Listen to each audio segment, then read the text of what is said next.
and apparently sharks have been eating it. So that's not cool. Yeah, that's scary. Some people. Wait. What? It's a real issue. Traffickers? It's a real thing. Yeah. Sharks are eating cocaine. They are. It's scary. We got to do something about it. Right? They're annoying to hang out with. Wasn't this a movie on FX? That's some Cocaine Bear. No, that's Cocaine Bear. That's a true story, too. I thought this is how Sharknado started or something like that. I'm getting them all confused right now. Yeah. So the sharks eat cocaine. Does that change their behavior? Do you know about this? No, I haven't run into one yet. I'm waiting. They swim a lot and their dicks get smaller. Yeah. They can't stop talking. A lot of chewing. Those straws are being repurposed, is what I'm saying. Well, Tyler, Redman, what's the longest set you've ever done? I've done 20. I'd love to have you on the Secret Show Thursday. And we stay here in Texas, and he's already getting booked in the heart of Austin, Texas. There he goes. Oh, in here. Take one of these. It's a big one. Tyler, go on.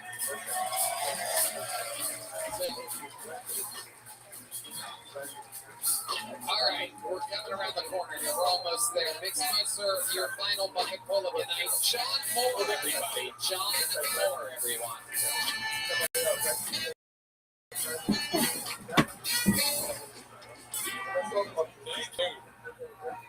Hey guys, how's it going? Good crap, alright. So I was in the Army for a while. When I was overseas, I served with a Frenchman who stepped on an IED and lost all 4 of his limbs. I call him Napoleon blown apart. It's alright. He's got a sense of humor about it. The only thing he doesn't like about this joke is being called French because he's American. He's like, don't do that part of the joke anymore. It's very offensive.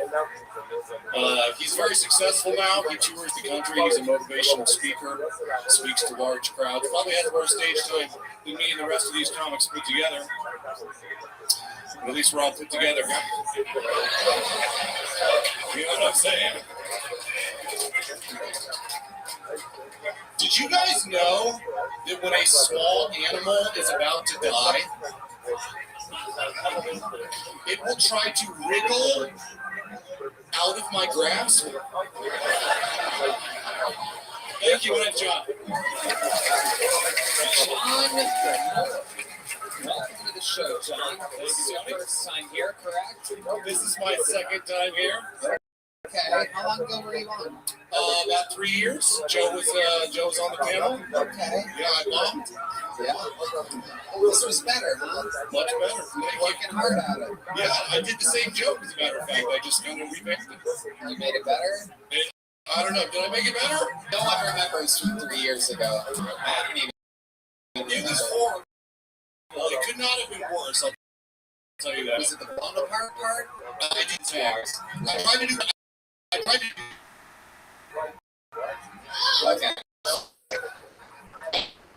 But none of the tags, none of the... And you really do know a guy in the military that happened to?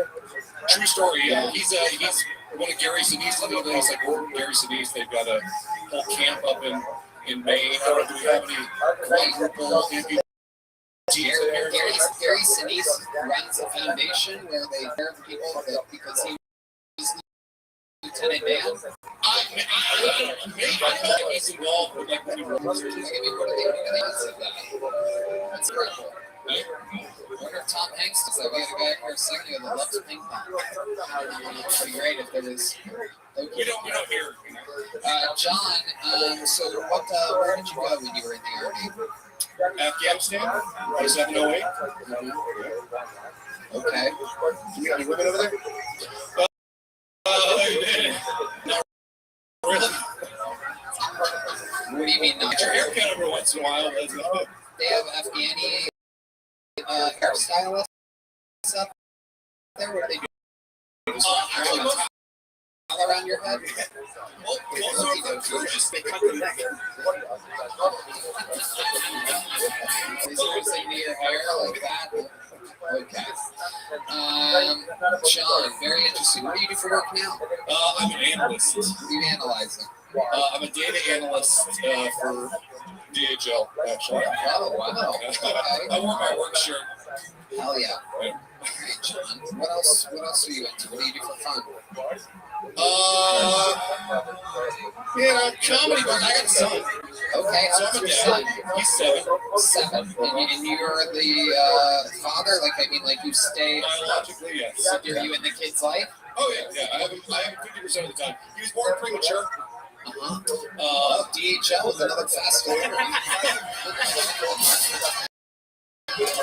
Wow, came early, but honey, the package I've been waiting for came early. Coincidentally, actually, but I'm told there's no connection between those things. Right. You came prematurely. And the baby prematurely. Are you friends with the ex? Do you get along with the ex? Yeah. Hell yeah, holding on to that 50% right now. Holding on strong. We co-parent. Yeah. So you live here? I live in Dallas. Maybe the 7-year-old lives in Dallas? Oh, yeah.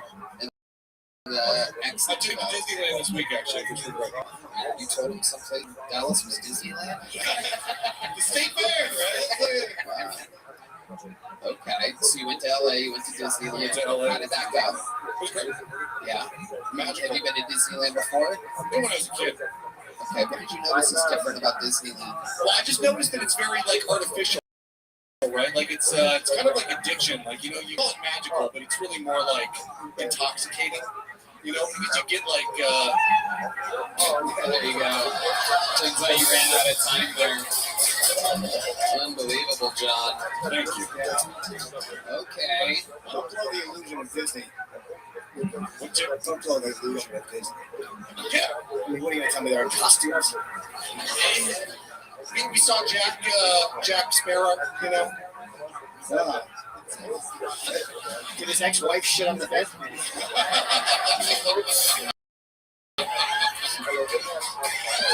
I did a lot of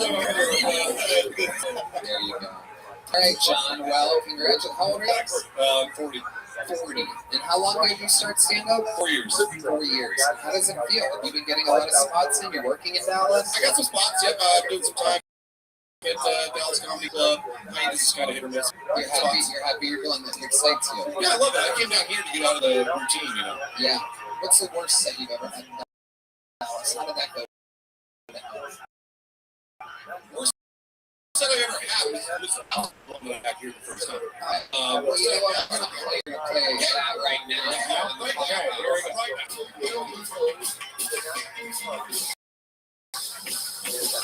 What is up? I'm actually just looking for the bathroom. Because you guys point me. I really was going to go to the bathroom, and I'm glad I did not. So I'm here with some friends from Dallas. I'm going to talk about my buddy that I was in the Army with. This guy is a legend. You guys may have heard of him. I'm not going to use his name, but he's got a foundation with Gary Sinise. He has earned a lot of money. Great guy and hysterical guy. Only reason I bring him up, one of the funniest guys I've ever met, right? This guy, when we were in service, huge, 6'7", 260, stepped on an IED and lost all of his limbs. Yeah, I did not tell you about this guy for obvious fucking reasons. I had one serious question about his dick. He got his wife pregnant, so that question has been answered. And truth be told, like I said, he's very funny. He's got a ton of stage time, more stage time than all of any other comics put together. But at least we're all put together. You know what I'm saying? Jesus fucking Christ, John. What the fuck? God, you just came up and told a story about your funnier friend. Why didn't you let him sign up? We would have loved to have a fucking funny guy with no limbs up here while you're up here telling these sad stories. How many of you think it should have been him that got blown up in the army, huh? Yeah. How about that, John? How about that? I deserve that. You knew you had 1 minute. I did not. Yeah, it's true. And now we're back, so you guys got to see how that was. We're going to put your set in there just so that people know how terrible it was. It was worse than that, actually. The good news is we only have about 1 million more listeners than we had 3 years ago. Everybody has me. I love it. Well, John, congratulations. Here's a little joke book. There he goes, John Moore, ladies and gentlemen. All right, we've come to that time, ladies and gentlemen. There's only one guy with a chance to be able to put this thing. You guys know him, you love him, the freak of nature himself, the Kiltone man, the record holder for all sets and interviews, absolutely all over the country. Ladies and gentlemen, this is me, the Manila Gorilla, the big machine, the Tijuana Tarantula, the Virginia Villager, the one and only William Lights Out Montgomery.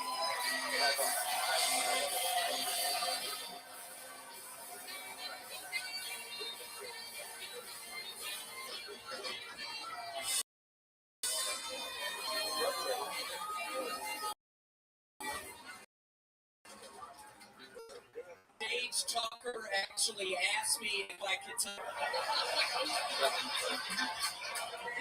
But seriously, Tucker, my family has always worshipped you. It's awesome that you came down from heaven to do Kilto.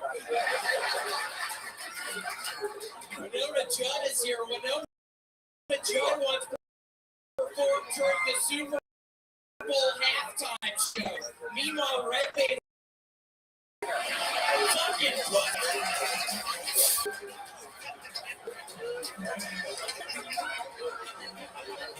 Biden recently had his State of the Union address and said better things about Ukraine than the United States, which actually makes sense because the United States doesn't have a video of Hunter Biden fucking a dog. I learned that one from you, Tucker.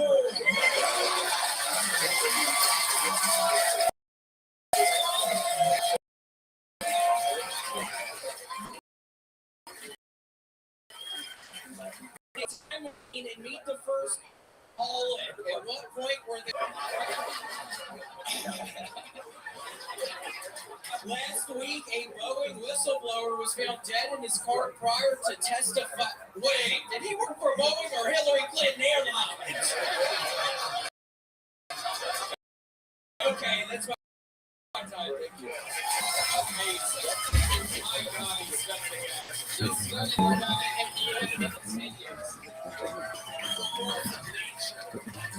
Yeah, never fucking.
lawsuit. And they have their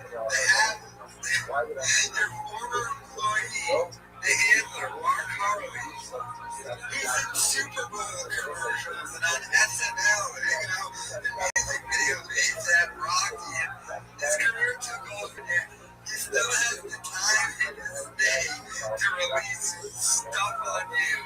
And on March 9th, you gotta go to court. You're probably gonna lose and have to pay him, just like everybody else. The downfall of that's hilarious stuff. Yes, it's shocking. I love that thing that he's talking about Kalila. Genetic. Well, this is point with Kalila there. Mark was telling him just to Reddit show and just like Kalila said, how'd that work out for her? They stupid workout for you. God. The deal things like this shop is gonna try and do a deal like other stuff. And this is with a seal for his lab. And the endorsement of a deal was a deal of trash in there. But apparently shop is gonna try and get, let's talk about other sports and get other people. And he lied. The whole car is Baker Mayfield or the son of that, but he's there. It's like, no. You have to remember, some of my chat brothers up there, Rogers, what became partners on this cancer thing, whiskey, crack, and by the way, we're not going to retire or things like my comments, we're going to go to cancer. But he said Aaron Rodgers partnered with cancer thing, whiskey. And we found out he sold it as a charity. Some woman borrowed money and child labor so my company Panther thinking the dude that stopped selling it. So this is sad. The Baba files are hilarious. This is a constant war with job. That's why I need to donate for hitting that link. Oh my God, the constant hilarious. She's still got this stuff I can't talk about. Because if I do, I'll be dragged in the court. I won the lawsuit, but we appealed. And there's still no copyright stuff.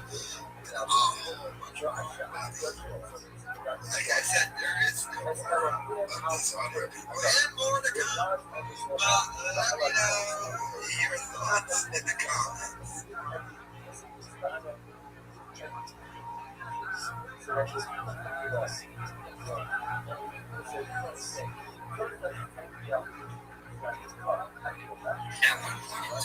Brendan Schaub would appear to make one of the most effective athletes to entertainment transitions in recent times.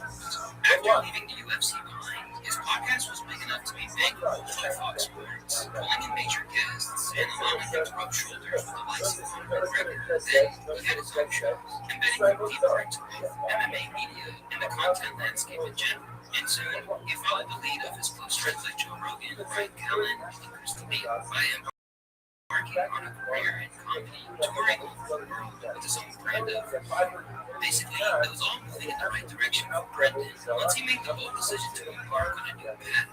But somewhere along the way, Will's well and truly fell off. Because after those early days of triumph, Brendan has basically been a figure of mockery for a long time, being viewed as not only idiotic, but incredibly conceited to boot. I hate everything.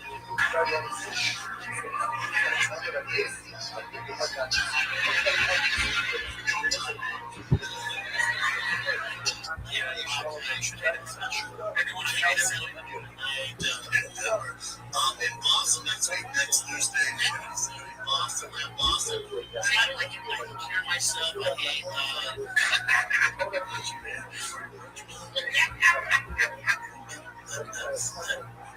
I hate everything. Not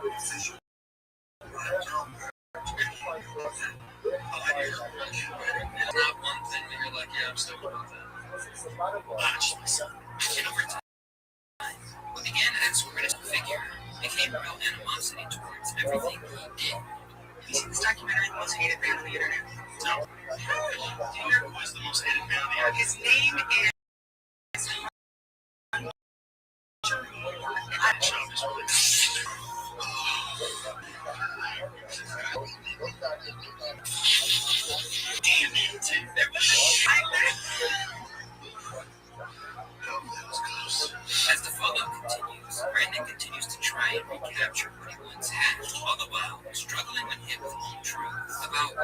at in his career right now. You're where you are because of you. You did this. Don't blame. Don't then turn and look at successful people and go, "Oh, those guys are assholes." Like, what are you doing, man? No, I didn't have anything to do with your not being a superstar. You did. So why are you turning to people that have been a little bit more successful and criticizing? That's exactly right. It's like, when was the last time you took responsibility for where you're at, man? Following years of near misses, it has all culminated in the podcaster's future looking very, very uncertain, with debts and dumb decisions piling up to the point that it looks like there might be no way back. It's you based on life of extras, and this is why Brendan Schaub has hit on the bottom. For a long time, Brendan Schaub seemed to have difficulty finding his calling. After a sport career in football his entire life, he realized in college that it wasn't what he was born to do. Shortly after, he embarked on a journey into martial arts, finding himself invested in jiu-jitsu, to the point that a career as an MMA is his purpose. After winning just 4 fights, Brendan quickly found himself appearing on The Ultimate Fight, competing amongst teams like Big Country to obtain a contract. In the end, he wound up being the runner-up, beating a Malaysian right hook, which knocked him out. This didn't prevent him from getting a UFC contract anyway. With his biggest achievement in the cage came when he managed to defeat the legendary Rabbi Rothschild. Generally, he toiled in the heavyweight rankings. It's reached a stage that within a few years of that group up, Joe Rogan would be famously telling him that he should be considering hanging up the gloves after an emphatic beating from Travis Brown, the man who just so happened to have a kid with his ex-girlfriend, Ronda Rousey.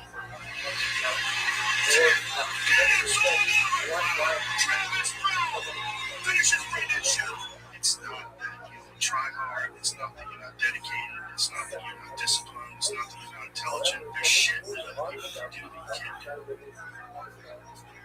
If you had a wrestling match with Cain Velasquez, how would you think you did? Shit, wrestling? Yeah, I think people would be surprised. Really? I think so. I think you'd be surprised. I really do. Keep fucking you up. There's a certain amount, there's a bridge between you and the very best guys in the world. And I don't know if you get across that bridge. That's the reality. And despite how heartbroken he was at the time, Joe seemed to have every faith that things would work out for him. And the reason is because he already had another path he could venture down. That outlet was the fighter and the kid. His podcast with comedian Brian Callen, which was regularly pulling in 500,000 to 1 million views per episode in its heyday, but that Brendan's career had a second wind, with Schaub getting embedded into the Joe Rogan Experience crew to the point that he's one of the most recurring guests. But this accolade is also where the wheels fall off of him, especially because he earned a reputation as a yes man for Rogan. To fucking kill shit out of me. The chip on your shoulder and the skin. Everybody has chip on your shoulder. You also see the drawbacks. You see a huge drop. It is tough to deal with. It's the toughest to do. Kind of the dicey paths in terms of the law and the reason for why. But it's fun. It's the funnest. It is. It's the best. You feel like this is a dirty business. Like, I don't want to be part of your business. It's dirty as business. Plus, there were many fans who gradually began to see a side of him that they didn't like, where he was once humble and eager for every opportunity. His success helped him reach a new stage where he can't take criticism or even accept being made fun of, even if he dishes it out to everyone else.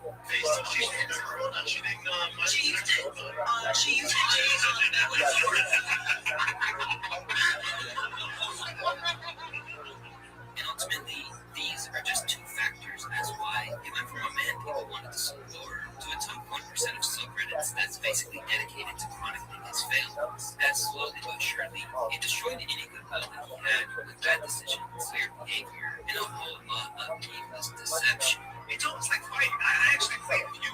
If you're in a bar and a guy makes you mad at fight and try to you hurt to knock him out. In a way, the times I've been in fights, I want to kill him. And you're going to lose too.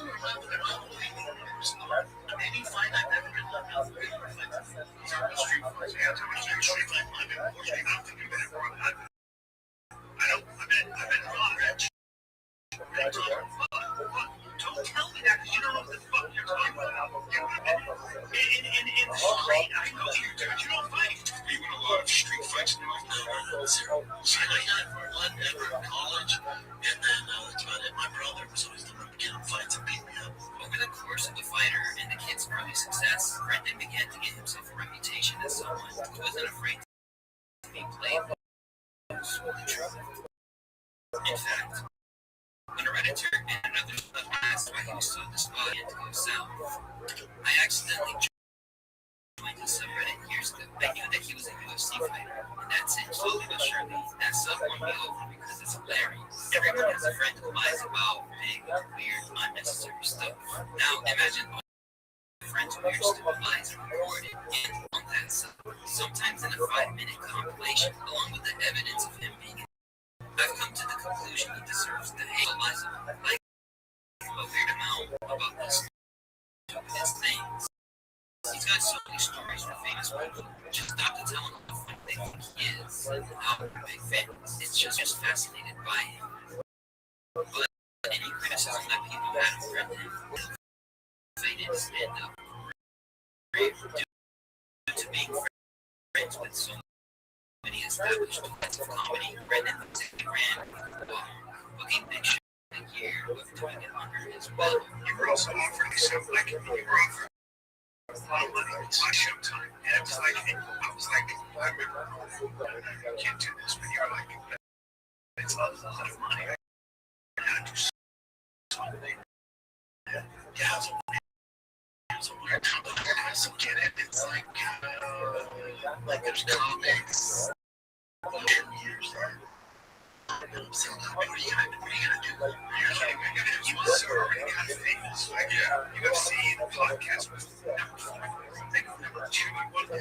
And because he skipped those pivotal early years, his dues, the material left a little something to be desired. And in cases, he was comedy, stealing, just hate us. Do you like forget us? You do, right? That's more for me. It's very excited. Later, bring him out. So it's like, everyone's like, oh my god, look at that.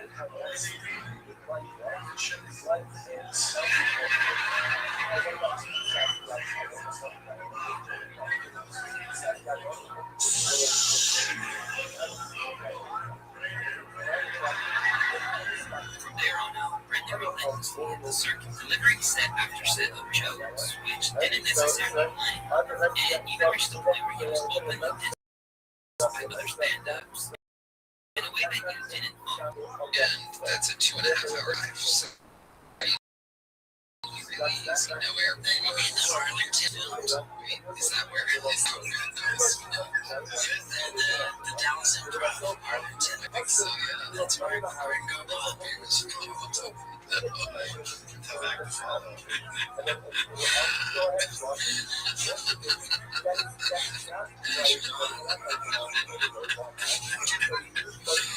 Oh man, how do you know that? How do you know that it's filmed there? I was fascinated by it.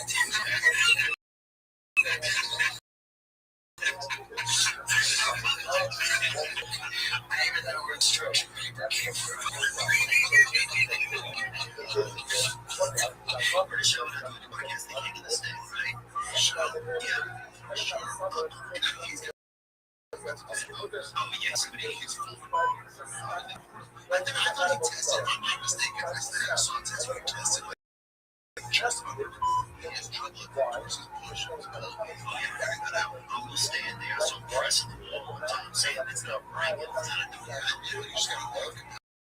Just let you know how patience with him. Yeah, number 3. Do you respect Brendan Shaw as an arena?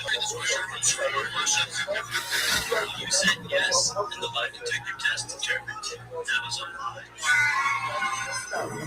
Meanwhile, his mounting ego didn't help, particularly when it was routinely padded by his team.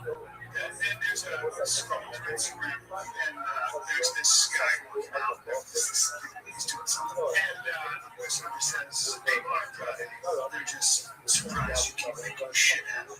You ever think about that? I thought to myself, no, I'm not surprised you keep making shit happen. I'm just proud of you. It's a big difference. I'm proud of you because I know this has been a motherfucker. And I think in the darkest of 2 years that we've been having for us, since we met, kept kicking the sand back. And here we are.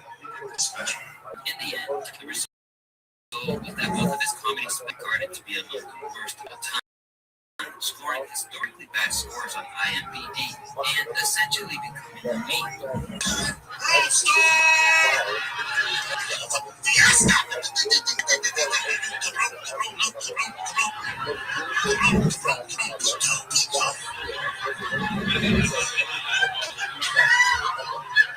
Don't talk shit to me in Spanish. I struggle with English at times. What? Taquitos every Wednesday? Fuck yeah! Huevos y anchoas. Because of chili. Cheese bean. I'm gonna fucking take it out once a week. Maybe Brad's not trying to shit his pants. How about that? By surrounding himself with comedians like Ellen and his other co-hosts on shows like King in the State, such as Theo Vaughn and Julia, Brendan appeared decided to believing that he was a comedian of their level, but it turned out that nothing could be further from the case, with Brendan basically becoming the same. However, it's fair to say that it wasn't just bad jokes that earned him this reputation and paved the way for his sleaziness.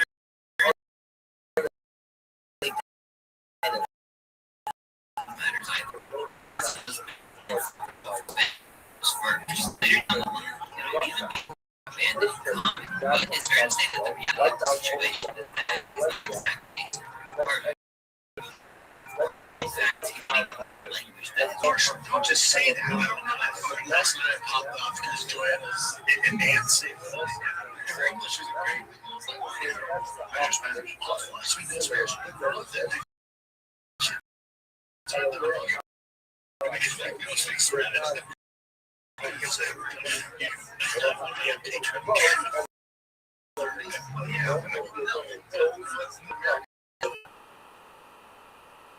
I'm talking to for an hour.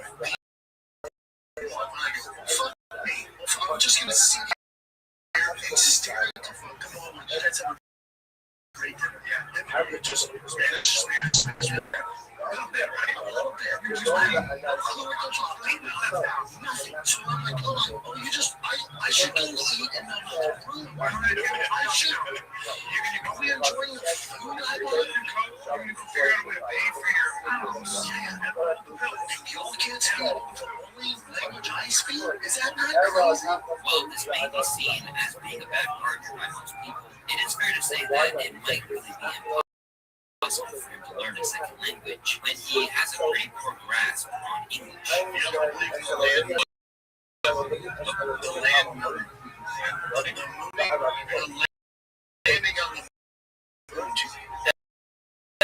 It's not just his unwillingness to learn and culture that's the problem, because if the rumors are to be what's trying to cheat on his fellow comedian, starring an episode of the Trash Tuesday show, Brendan was famously exposed as a coon and handing letter. Guys do that?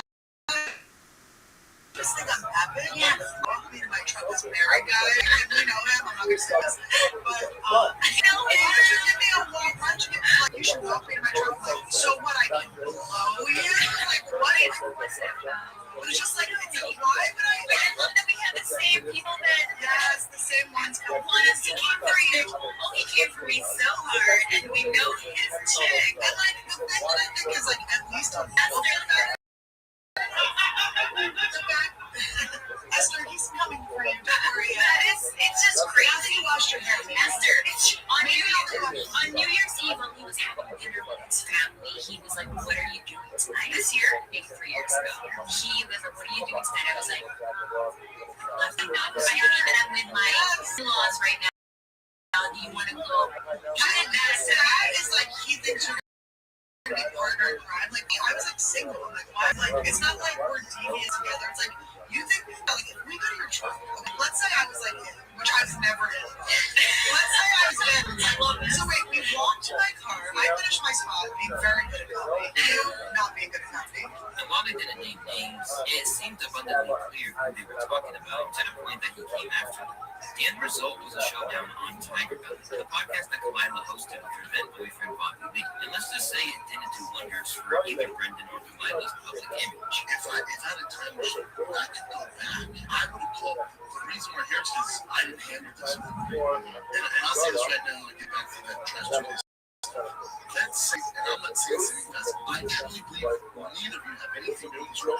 Maybe someone on your team. I don't know. Well, I'm just taking from my perspective. Yeah, and you can't do it. Because my team is here and that's my family. So if you're coming to me saying you're not responsible for your team is, you're coming for my family. I think he's coming here. I'm really glad with you. I love you. It's weird, and that's why I'm here. And that is why I'm here. Okay, but That's why I'm here. So, wait. Okay, so let's you have your whole timeline in your head of how this went down, and I have my own timeline. And while I want to believe those two things are separate, the timing is very suspicious. why does it not make sense? It's her perspective, and I get it. Perspective. For him to get back to me, it has to get out of control. And as far as the Amy stuff goes, that's where I do have to defend myself. I have to, you guys didn't say my name, right? I didn't. We didn't. The line was, "What am I gonna do? Suck your unfunny dick?" And then I came back. As far as being there, but you, again, I didn't see it, but as far as she saying I asked her to lock my car. No, I think that I cannot speak for her. I can only tell you what was said on that particular. And again, if that's how she feels, she's got to feel like that. That never happened. Gradually, things got out of hand to the point that it seemed like he was threatening me, while also suggesting that Bobby was behind all the hate that he got online. You know what I mean? That I'm some Reddit mastermind that there's files and proof that you can trace, me from Reddit back to my house, the URL, the IP address, and that I have been for 5 and 6 years have been coyly and contributing to threads that were From what you had said. responsible, right? And that that you were gonna expose me to COVID and all these things. And then I should get a lawyer, and then this is what you told me. And also, just remind you, it was at a level 10 of rage. It wasn't like a soft-spoken, it was extreme, threats. And then you called Lila things I don't even want to mention. I know you didn't. I never heard you said, I don't talk like that. I would never call Lila. And then you told me that on the phone call. On March 3rd, you text Bobby asking if he's handled the quote-unquote shit yet because you're still negative comments.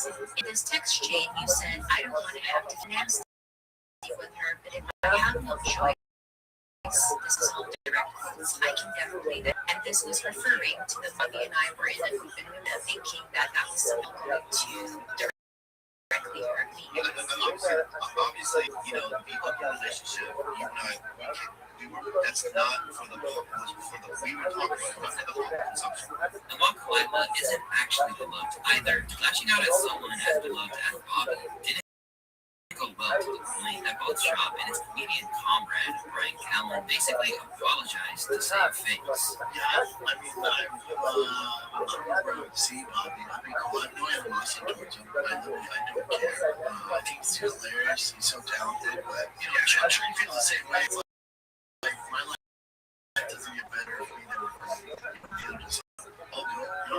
I think he's a great guy. You came up with a dinosaur. I was never that close with him. I've always appreciated him. He's such a talent. He has a great podcast and stand-up.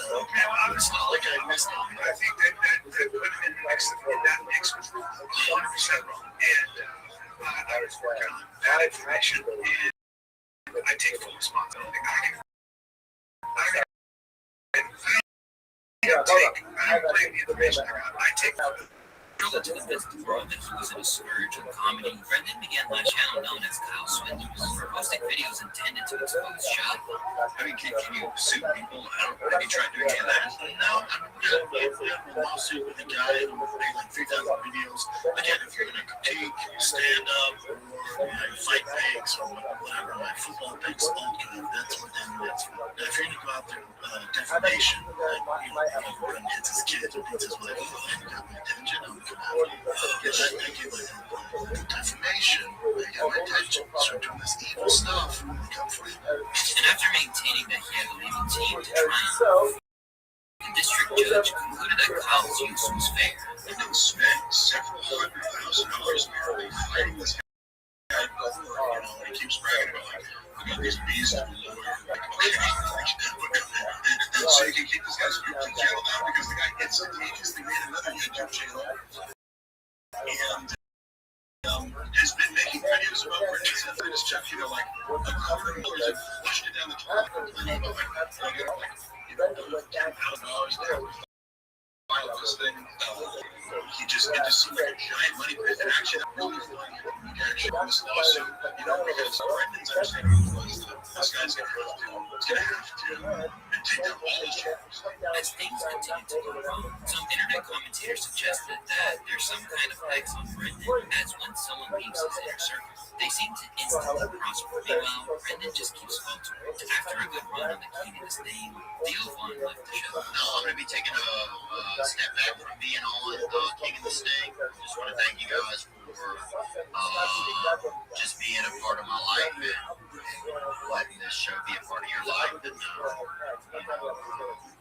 grateful to you, Brendan, man. Appreciate it. Since then, Vaughn has only flourished, with his own This Past Weekend podcast becoming one of the biggest of its kind and getting massive guests across music, comedy, film, and politics. There's a 4-year age difference between us. So I never felt this thing like competing and Bill Cosby, you're going to get to meet him before he had all the problems.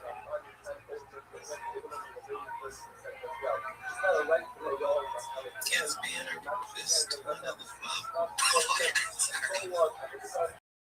And in typical Shaw fashion, he started snapping at his son as he garnered the world's love. There's Leo. This one can be a bonfire. Way to go, dude. $79.99. Two good tools. Thank you. God bless you. Merry Christmas. Did you get my card in the mail? He transmits every paper. He transmits the tweets on every single paper. Alongside other comedians like Chappelle Lacey, flourishing after leaving him behind, his former producer Mark Hartley is a fascinating case of what can happen when you shed a toxic situation. Known on the subreddit as the BGL, or Big Gay Lion, Mark eventually went on to become Brendan's handler. And while he once resided directly in his corner, Mark completely turned against him after being unceremoniously fired and began exposing the real Brendan that's supposed to be hidden from the masses. If you're kind, Brendan talks about you.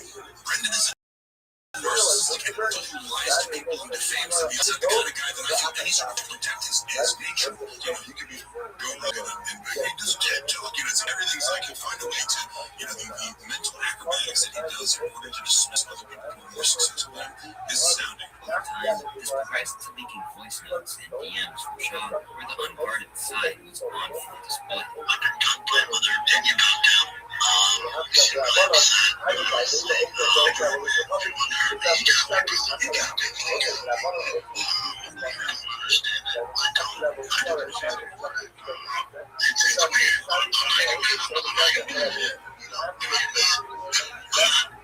It's weird. I'm just sure, man, I'm sad about it. Fred, man, you're a brilliant friend. You don't have a ton of friends. This is what it is. That's why I hope you're doing okay. I hope you're doing okay. That's the reason you're doing this, right? Even now. Then he did the unthinkable and actually engaged with the infamous subreddit directly, posting an AMA where he labeled Brendan a pathological liar and opened up about what the whole experience had taught him about the kind of people worth avoiding in the future. Biggest life lesson.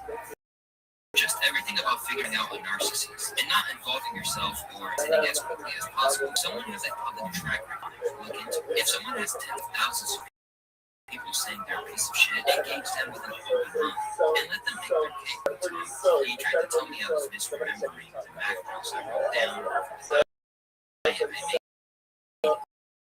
I dismissed it as one-off, but it would set the stage for everything. Mark habitual boundary testers, LOL, bought the lines about everything. Now, Mark is excelling too, appearing in Super Bowl commercials or music videos along alongside A$AP Rocky. Meanwhile, Brendan's failed pursuits just keep racking up.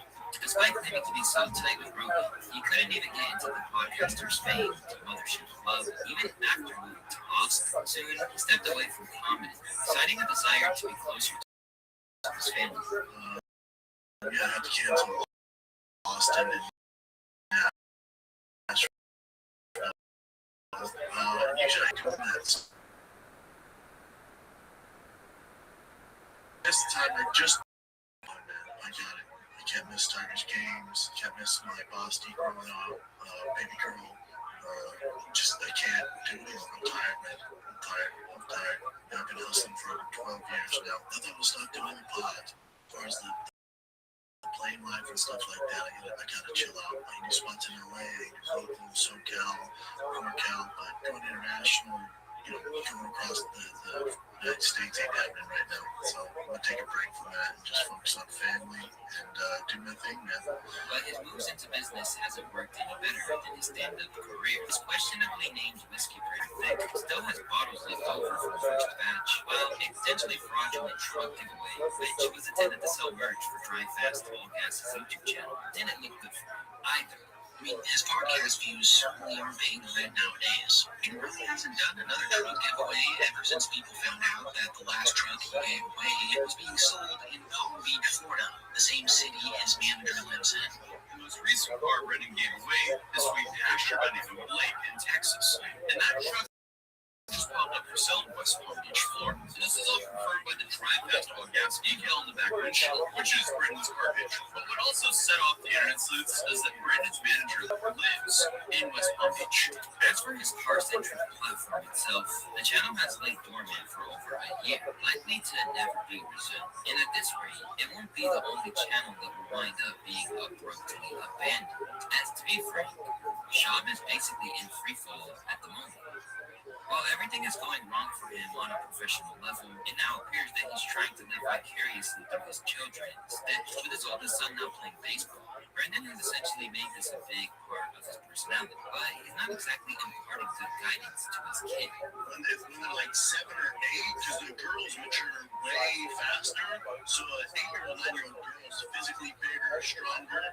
When they start trying to bully the boys, I'm like, just it's just get a girl, 12-year-old girl like Kevin Durant with tits, man. I was like, bud, you gotta hit her once, dude. And she gotta do it once. And she he was so scared. I get it. I wish when I was younger, my dad told me stuff like that. This person's fucking with you, and he's not stopping. You gotta stand up for yourself and hit him. So big tiger, I'm like, dude, what's going on? He's like, Dad, there's this 12-year-old boy. And this is his 2 friends. I'm like, hold on, stop. At the same time, he's like, I told him, I said, now I'm upset. There's 3 of you. I knew that was hilarious. That's hilarious. Said, let's get this murder. No one, you just all stood there and took it like played the 3. It's 1 by 1.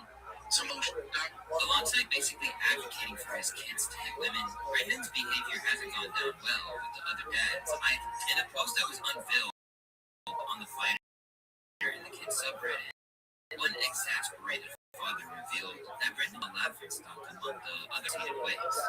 My son was on the 9U team here in Calabasas with Brendan's son. In no way was it post about the son, but how big of a jack-off poor kid's dad was in the community. We would have a designated number at each game. That number would be the line on how many times Joe Rogan's name would be dropped by Brendan. He couldn't go an entire game or an event that he would always invite himself and his wife. When we found he was moving to Austin, how long it would be until a restraining order was filed. When I put the order in for jerseys, he gave me his number preference first before even giving his son's. He looked at me with all sincerity and said, "That's Daddy's number." It was so cringy. And if that wasn't bad enough, footage has since emerged of him being literally tossed from a game.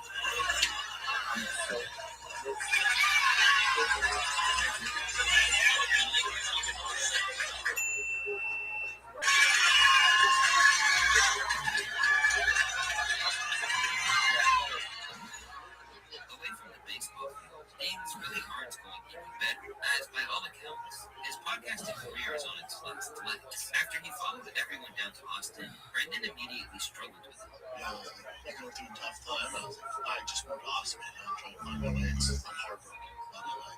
And he was like, yeah, Texas is not my business. There's no dreams. But you should know it's no LA. You're gonna miss. There's no replacing it. Yo, how long did he get? I could get like, back to your team field for 3 years.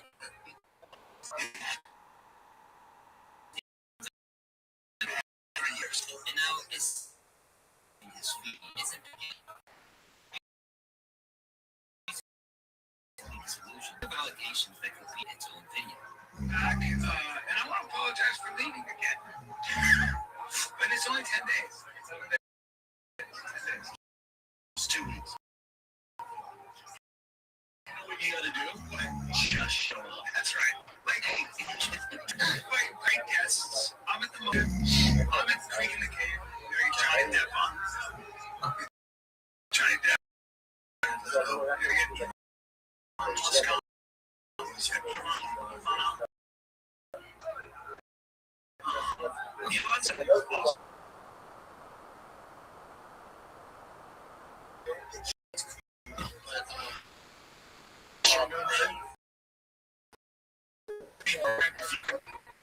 Just like this. But even as their dynamic crumbles, Brendan is still blasting his haters. Someone that edit these videos of, these reaction videos or, the downfall of Shane Gillis or Andrew Schultz or Brendan John. Like, I clearly have editing skills. If you just focus on it, you'd have a career, dude. Like, if you did something creative where you were, just giving an opinion on somebody else's talent, like, dude, you can do this, man. While he insists that he takes this all in his stride, he is clearly anything but unbothered, going as far as suggesting he wants a distribution model where his content is no longer accessible to the general public that's so critical of him. I'd be down for it. We've never really done that for it, just because we've been around so long. As big as we were 10 years ago, the one thing we have is hardcore. So beef. Yeah. That's the reason. And you can regulate so Reddit and the YouTube is super toxic. You can get rid of all that. So you have hardcore fans like, oh, thank God, you finally comment again and not get destroyed. Get made fun of. That's cool. That's why I do it. Along the way, they've only deepened the wider audience's distaste for him, dishing out some truly ridiculous takes on matters like the Epstein files. But they also played it. Like Elon Musk and Trump were playing checkers, but they also played chess. Maybe. Oh, because remember Elon goes. Remember we thought there was a feud between Elon goes, Trump's an Epstein files. You need to release him. Donald's like, no, I'm not going to release him. Actually, I haven't checked it out. They've had these laws forever. It's not like they just got them. Yeah. Trump, they're with Elon, right? So Elon and Trump are fighting. But we're in the files. The whole media goes crazy. Like, yeah, Trump, that's why he's keeping it. Fuck it. You know what? I didn't want to do it. I'm going to do it. What do we find out? That Trump, I think 12, notified authorities knows you guys need to look into Epstein and Glenn Maxwell.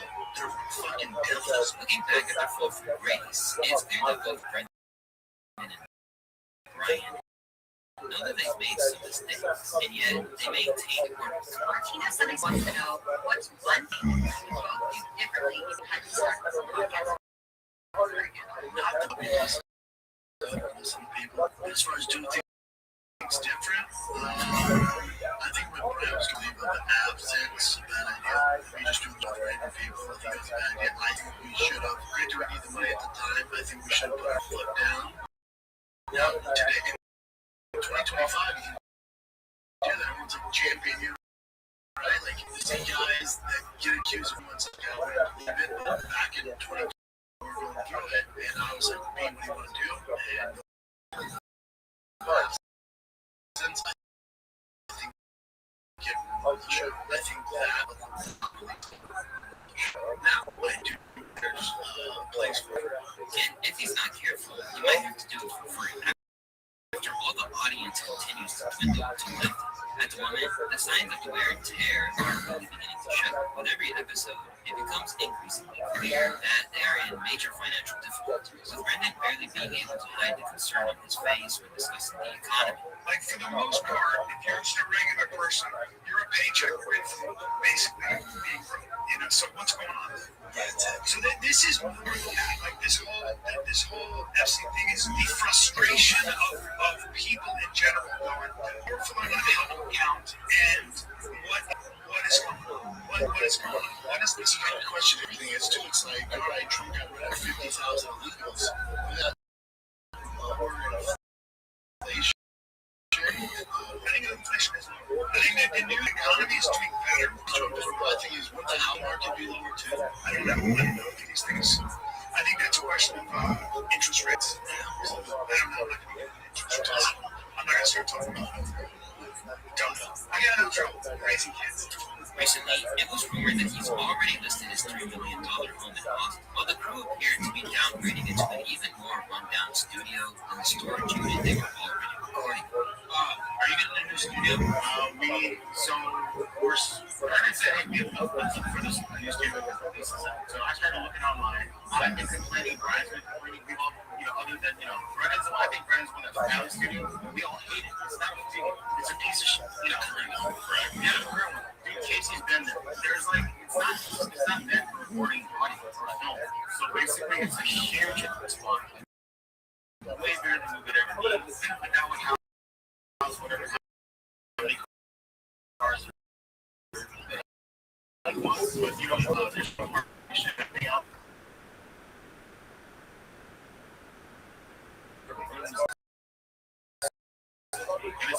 And to me,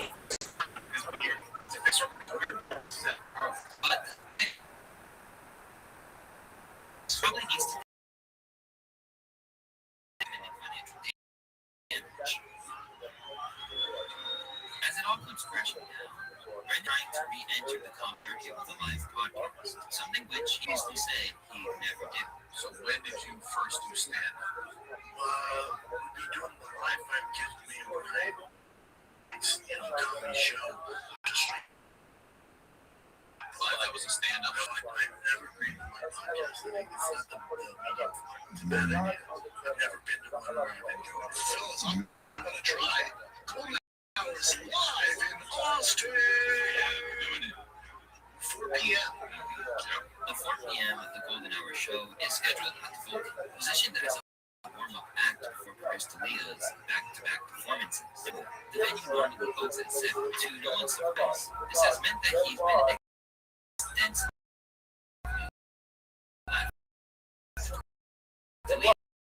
tickets are $30. Tickets you really can't miss up. He moves all the way to Austin is supposedly via mothership. These are your last days of Brendan's officially out of the group. After a series of near misses with disaster and public outcries that he's just about making his way through, it's really starting to feel like Brendan, most of the time, this would make people feel a little sorry for someone if they believe that they had anything close to good intention. But it's noticeable that online, Brendan is being given no empathy whatsoever. In short, it's his fault. He's not a good businessman or a good friend. He's a bit of coattails of his friends. Right? He's exhausted at their kindness. When it came time to do his own thing, he was at comedy, and how bad he was at being a decent person.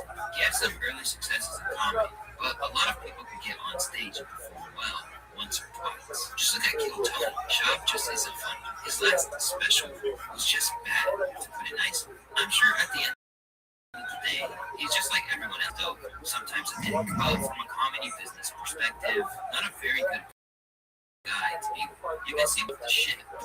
If things continue to keep going the way that they are, there's a good chance that Brendan won't be able to get up after this latest knockout blow in the way that he has in the past. And for someone who's as fixated as he is, it's really got to be tough to even consider. My name is Westa. I'll see you on the next one.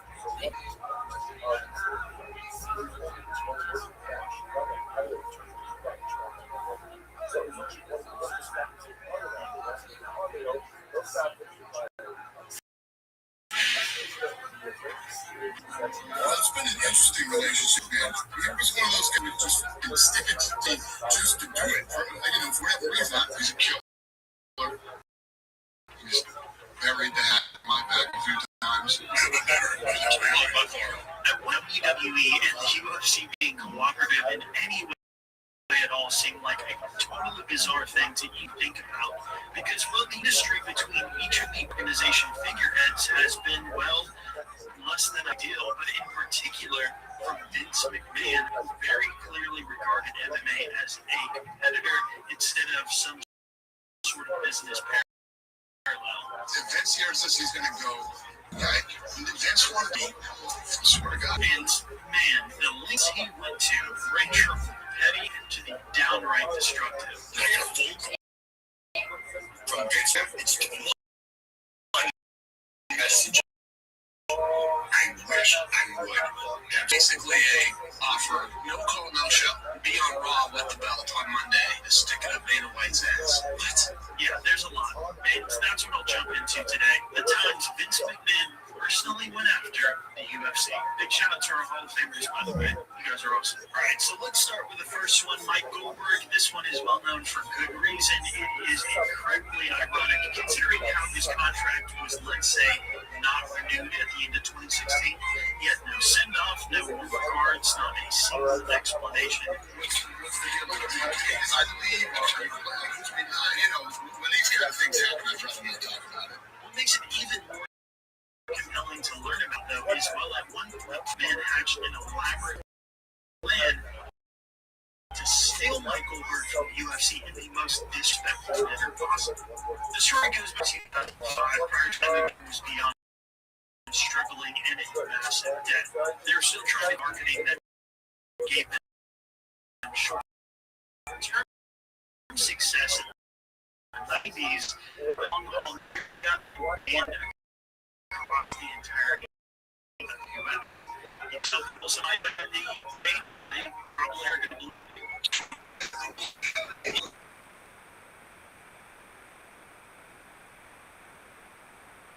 exploit.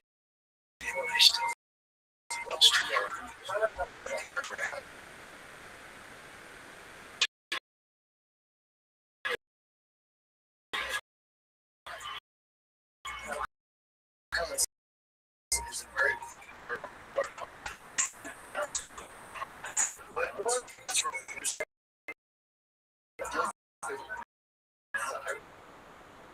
Ultimate Fighter hit and suddenly completely exploded. This theory is called the Tuck Ball.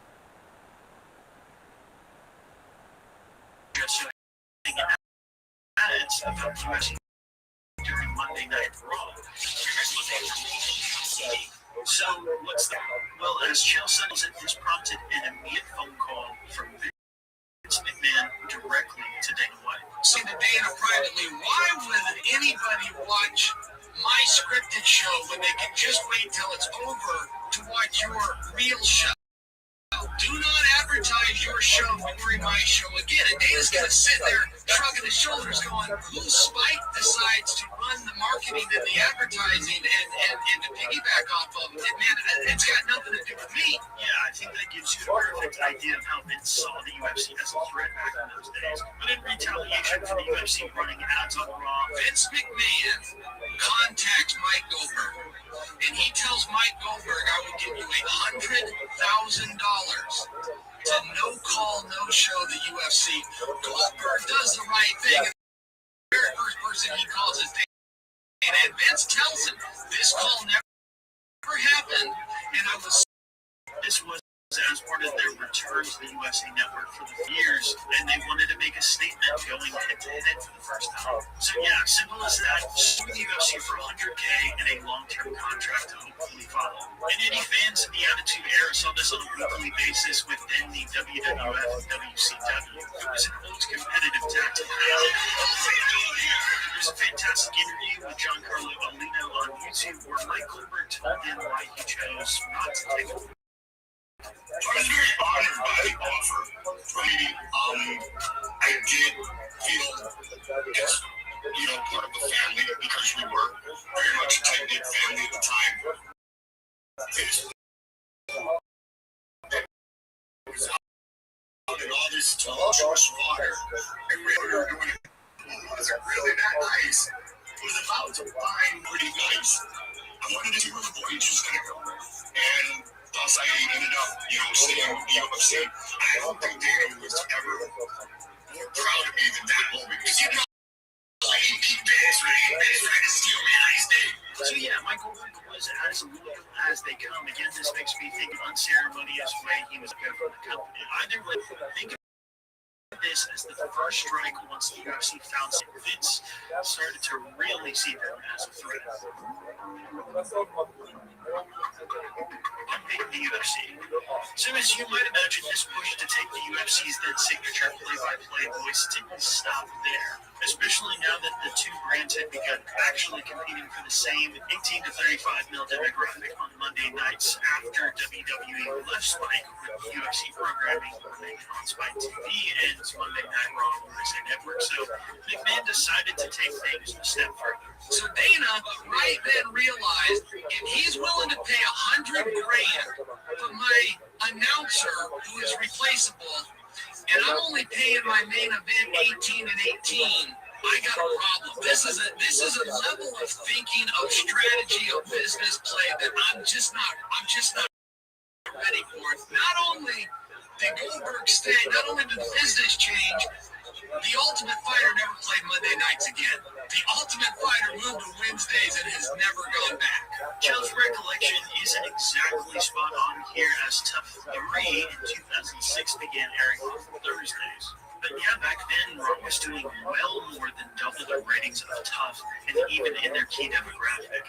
So the change was a no-brainer to move to a less contested night, which was certainly the intention of Vince McMahon's programming. And it went a step further. Vince, while they were both on Monday nights, began buying ad time on Spike TV to come and watch Monday Night Raw instead of the Ultimate Fighter. That's right, they bring the show to leave that network and go watch Raw.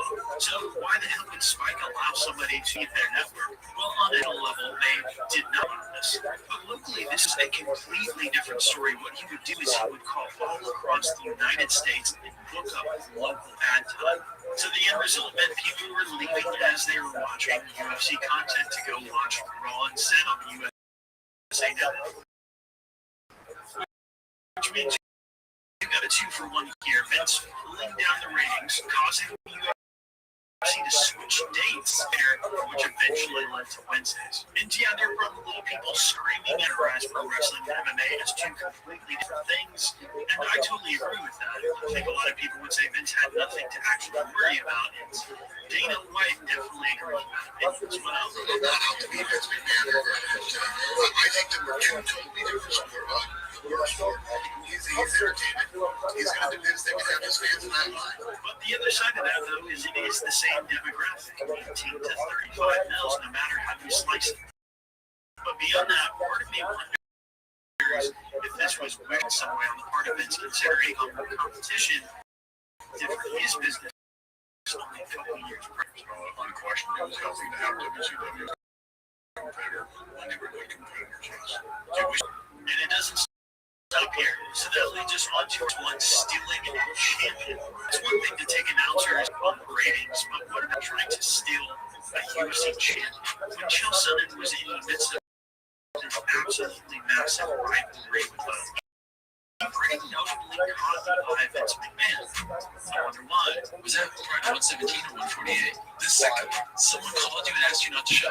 No call, no show. Well, I got two offers. And where the second one was do show and beat him and be on Raw and let the belt on Monday. This is insane. That was a much bigger offer. People called. I can't tell you. I said, why would they want that? Yeah, why would they want that? And he said, he paused and he said, sticking up Dana White. What? How much money are we talking about? Seven figures. Seven figures. I just don't know. So I could have any kind of problem. How does that take it down? I understand. I don't get how that hurts. Right. I don't even know, but I don't understand how that would be. And so, yeah, my explanation for what Chael is asking here is, well, he could probably screw the UFC by making Vince's intention something that they definitely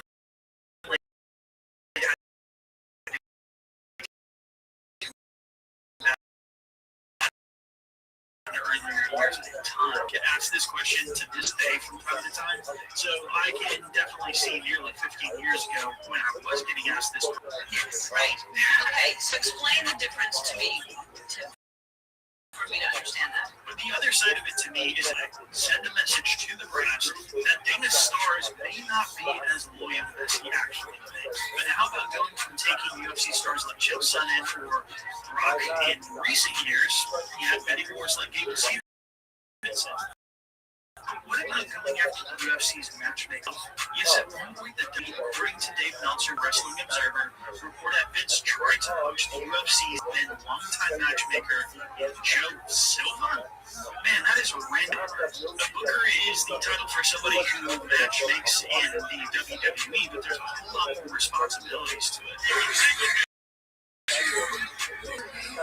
Maybe that was the role in mind. I can't imagine that one makes sense for Joe Silva. Usually it's a very experienced person in the industry who handles that role. I know he was a major fan growing up, but it takes a good bit more there. No matter what he would have done for the WWE, it absolutely would sabotage their matchmaking process, considering how pivotal he was to the organization until he left way later in 2016. By the way, to my knowledge, Joe Silva was never made another offer after that, which leans even more into the idea that it was about messing with the UFC's structure than anything else. And this next one, no, literally, I want to talk about crazy promotion. Well, if you get crazier, the Dre scripted match was also on the table, but Vince had challenged Dana to a real. And I'll tell you this, and I've never said this before ever in an interview anywhere. If Vince hears this, he's going to go nuts, okay?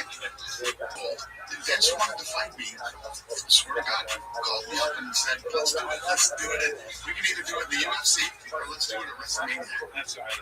Ariel Wani followed up with Dana again, and he gave me the same reason for why Vince would do this. To that call with Vince, what was your reaction? He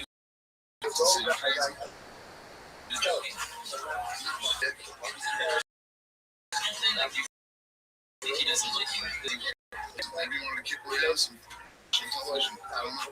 Yeah, a competitive maniac. It's a weird one to understand in terms of how this would hurt the UFC. I mean, if he managed to not one of their fighters, but perhaps he saw beating up Dana White as a potentially humiliating event for the promotion. And in fairness, this tactic wasn't entirely original. Actually, with one of Vince's old competitors, they publicly tried the same thing with TW Eric Bischoff after WWE started the race. Can you imagine this though? A real fight, I should say that there is another alternate theory to this one, which could be just as plausible from Dave Meltzer with the Wrestling Observer, that says Vince was trying to lure Brock back, who is then still under exclusive contract with the UFC for a one-off WrestleMania match. So maybe Dana would be more grateful if he was part of the match. Not sure about that one, but I suppose that with the Undertaker's post-fight call-out. This was for the 2011 WrestleMania, but Dana seemed to think it was out of pure competitiveness. He's a competitive maniac. Alright then, King of Fighters. So we've already talked about how Vince would try to take UFC stars, commentators, top executives. That's all trying to take people from the UFC, trying to stop people from his side going to them. Case in point, CM Punk. Now, checking out Vince could have actually helped the UFC's credibility by stopping him from going to the UFC, but McMahon entirely tried to dissuade him from even appearing on UFC TV in a harmless promotional capacity. It would have benefited both parties. Ironic considering how interested Vince was in stilling UFC's talent. More specifically, ironic because of Vince's reason. According to CM Punk in his infamous interview on Cole Cabana's podcast, Vince went scorched earth in trying to convince Punk to avoid ever appearing as a guest on UFC programming. Hey, my friend Chael's fighting in Chicago for UFC, and I already talked to them, and they're totally cool with the idea. I'm going to walk into the octagon, and tomorrow's the Royal Rumble, so we'll get some last-minute buys. No offense to Chael. Nobody's going to be talking about him. They're going to be talking WWE chair. God, Phil, no, we can't do that. That's barbaric. Did you?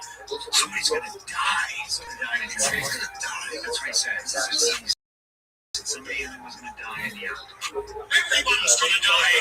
And of course, Vince had to take it beyond that. And then he was also. Did you know they're gonna have a women fight in the octagon soon? And I was like,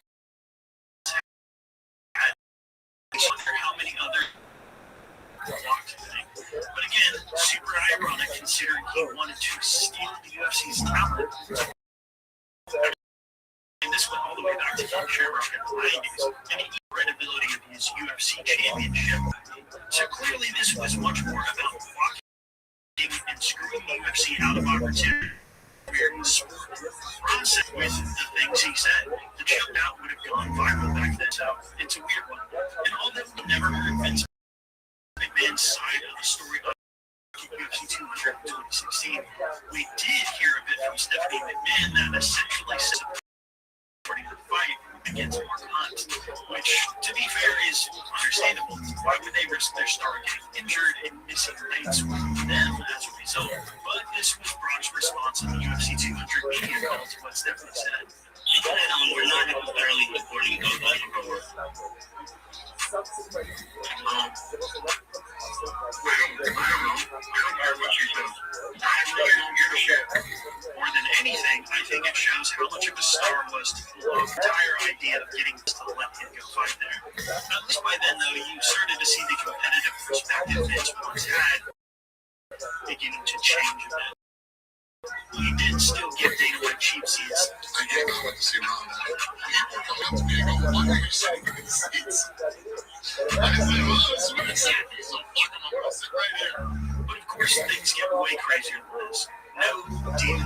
If you are not an ESPN 30 for 30 fan, one episode I would recommend might change your opinion on that if you found this video interesting at all. That is the original XFL episode. So why is this relevant to anything? Well, it just so happens that for decades, Vince McMahon had worked up a great relationship with NBC top execs league Dick Emerson. I want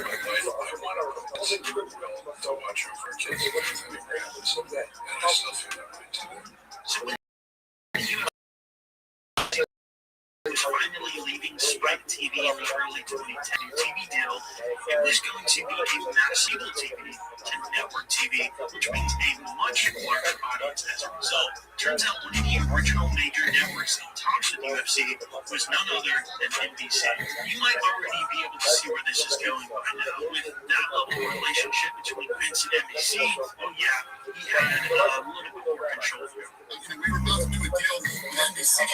We get the 1 yard line, and Vince has the final say on USA Network. And if you're a combat sport, and then when I flew out to Connecticut, I sat down with him and like, hey, we're doing a deal with NBC. And Vince just sits back like Vince says, and how it is. You need to sign off on me. He's like, yeah, I'm not.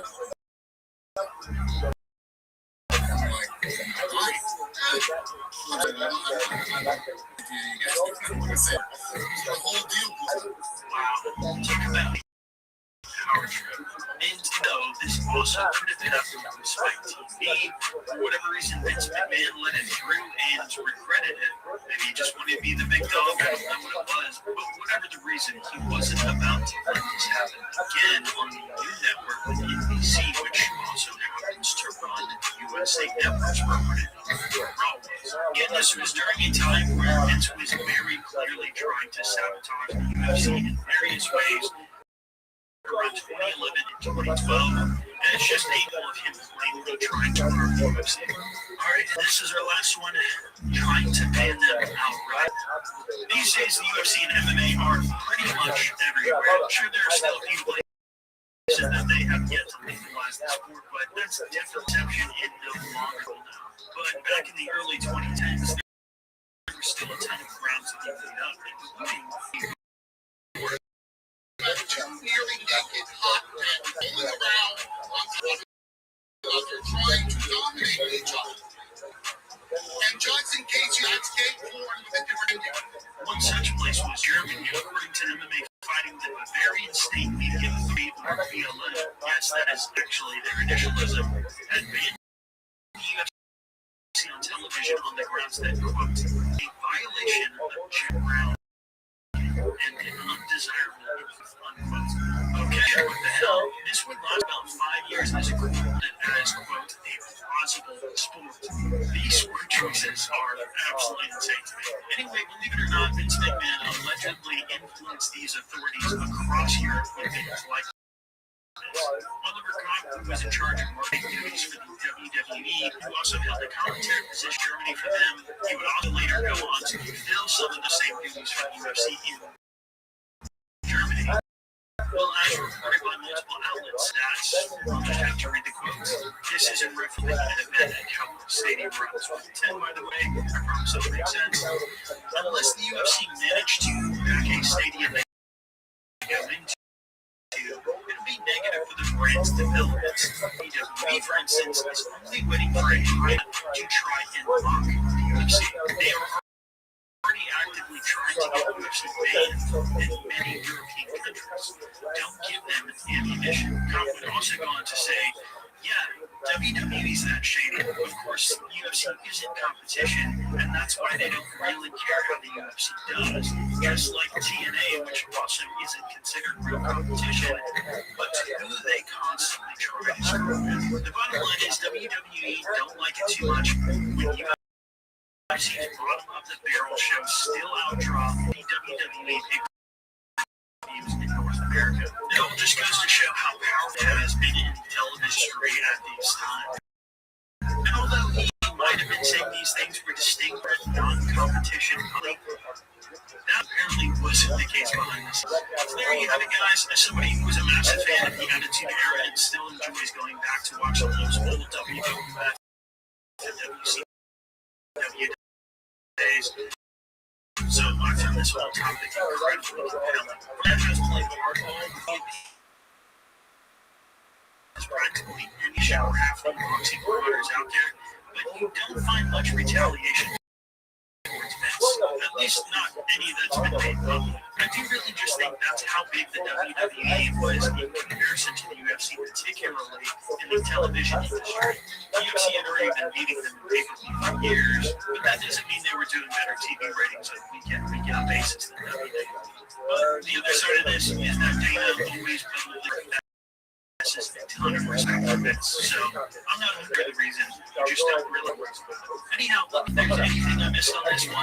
And on that note, if you'd like to be involved in this creative process a little bit more and help out the channel in general, by joining our Writers Meeting Weekly, which is currently near half the price to join the Hall of Fame members program. So shout out to the Hall of Famers while I'm saying that. Thanks to absolutely everyone who watched. Catch you guys on the next video. Peace.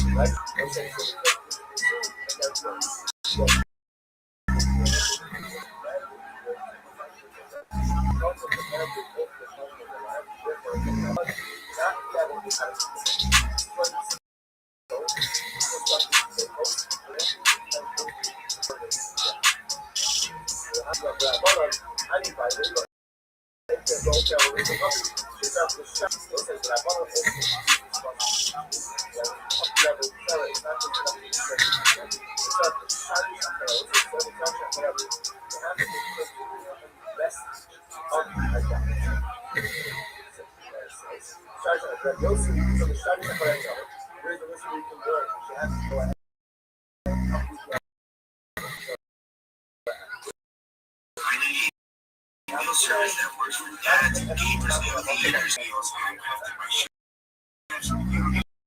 You know where to start. The best part, it'll be 15 minutes. As for me, it's California style chicken with onions. Let's heat it up. So show how fast and easy this is. You don't like the plastic wrap or tomato sauce. Pop it in the microwave, put it in 20 minutes, and you're ready to go. Put it on the hot. That's taste. This is a service that been there for the like me, macros, and cooking is for you. Don't forget to take advantage of the few things.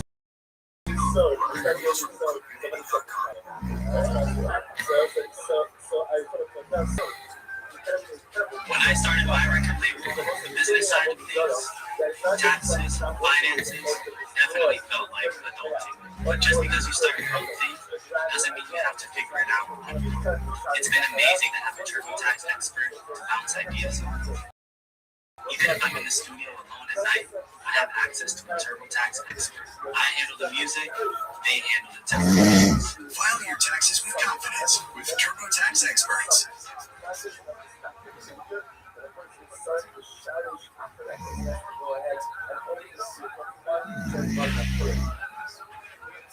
The UFC has a problem. They cannot stop themselves from creating incredibly convoluted interim title situations. Sure, say something. We have Tom Aspinall defending an interim title, while John Jones, the supposed undisputed champion, is actively avoiding the fight. The UFC is on board with it, so it kind of to think, what even is the point? It isn't exactly that. A belt meant to hold over a division while the champion is getting ready to come back and, unified. What if I told you, dear viewer, that it wasn't always this way? Let me show you exactly what I mean. I'm Tommy from MMA On Point. Thank you so much to our channel Hall of Famers who make deep dives like this possible. And here's the long and messy story of every interim title in UFC history. The concept of an interim title is pretty simple. If, for whatever reason, the champion cannot fight for an extended period, an interim champion will be crowned. And then upon the return of the actual divisional title holder, a unification bout will take place. Piece of cake, right? In theory. In practice, not so much. At least the UFC title history is nowhere near as convoluted as that of boxing, where the promotion got the idea to make interim championships. There are, as of this writing, 11 interim champions between the WBO, WBC, WBA, and IBF. There was a time in the mid-2000s that the WBC flyweight champ was defending the title all the time, while an interim champion, and they never eventually fought. 2 years ago, the WBA got too many belts. All interim titles are null.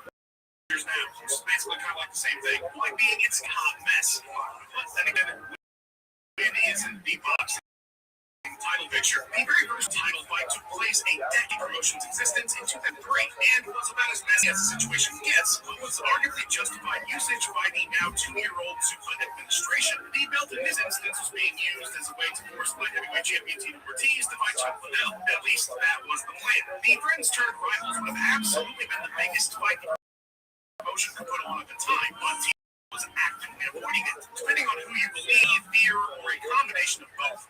Chuck was in Tito's head big time because every time they trained together, that was it, man. Tito would get beat up. I'm talking, drop him on the ground, and Tito refusing to get back up. Train, fights. Remember Dean used to say, I was scared to fight. I mean, that's just him trying to sell a fight. Fighting on him. Man, yeah, right. I just thought in my mind that, that $1 million fights came about Tito Ortiz and Chuck Liddell's names. Tito can talk about money, or else he wants to talk about it. It's a fucking crock of shit. But 196 days into his holdout, the UFC had Randy Couture move down from back-to-back title losses at heavyweight to lose to Chuck. At least that was the plan. Obviously, Randy was an elite fighter, but the general feeling at the time was that the best of his career was behind him. This was meant to be a showcase for Chuck. That, of course, turned out to be entirely wrong, and the underdog Couture would TKO Liddell in the third round, forcing a unification bout with Tito Ortiz. Tito Ortiz, due to a movie commitment, he couldn't defend his title recently. We need to set the record straight because Tito's been dodging Chuck for a long time and it had nothing to do with the movie commitment. So I don't know where he gets that. That's why I looked at my waist. I still got the belt right here. In the first place, by dodging Chuck for so long. You remember this guy right here? Randy would spank Tito, literally, and to take some of the heat off the biggest fight ever, as Liddell and Ortiz would finally throw down a year later, but without any gold on the line. With that situation, the interim cat was out of the bag, and would set up 27 other usages of the championship throughout the history of the promotion. The second instance would occur 2 years later, and due to long-term injury a champion had suffered while holding a title. 25-year-old Frank Mir looked like the future of mixed martial arts, and 8 fights into his career, he would emphatically take the UFC Heavyweight Championship by breaking Tim Sylvia's arm in under a minute. But just 3 months later, a motorcycle accident would see Mir sidelined indefinitely. I see a car taking a left-hand turn, and he's doing what most people do in the regular track.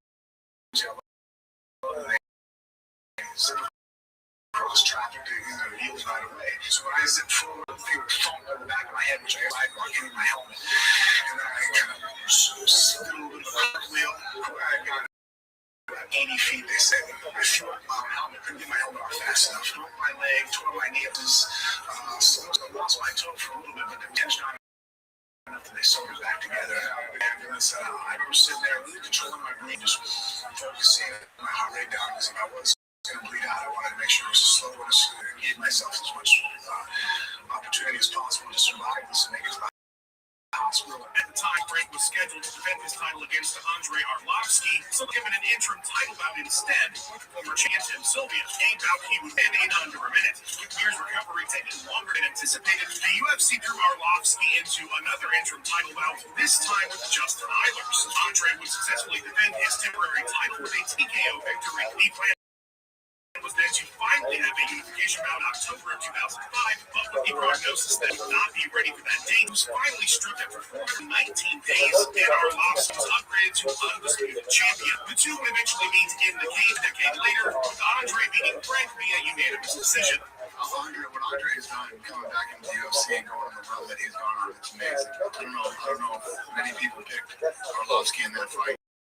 The third ever interim UFC champion is one people almost always forget about because they tend to only remember the biggest upset of all time and the rematch that followed. But those two events were a full year apart with interim gold between them. After George St. Pierre shockingly dropped the welterweight title to top player Matt Serra in his first defense, the future legend was not given an immediate rematch. In fact, Serra was meant to defend his title against after the pair coached a season of the Ultimate Fighter together, but a month before the bout, leaving GSP and beat Josh Koscheck in the meantime to conclude his epic trilogy of title fights with Ryan Hughes. This time, interim gold. Because we're crazy fans to Matt Hughes and George St. Pierre for 4 minutes. I want to see 5 for 5.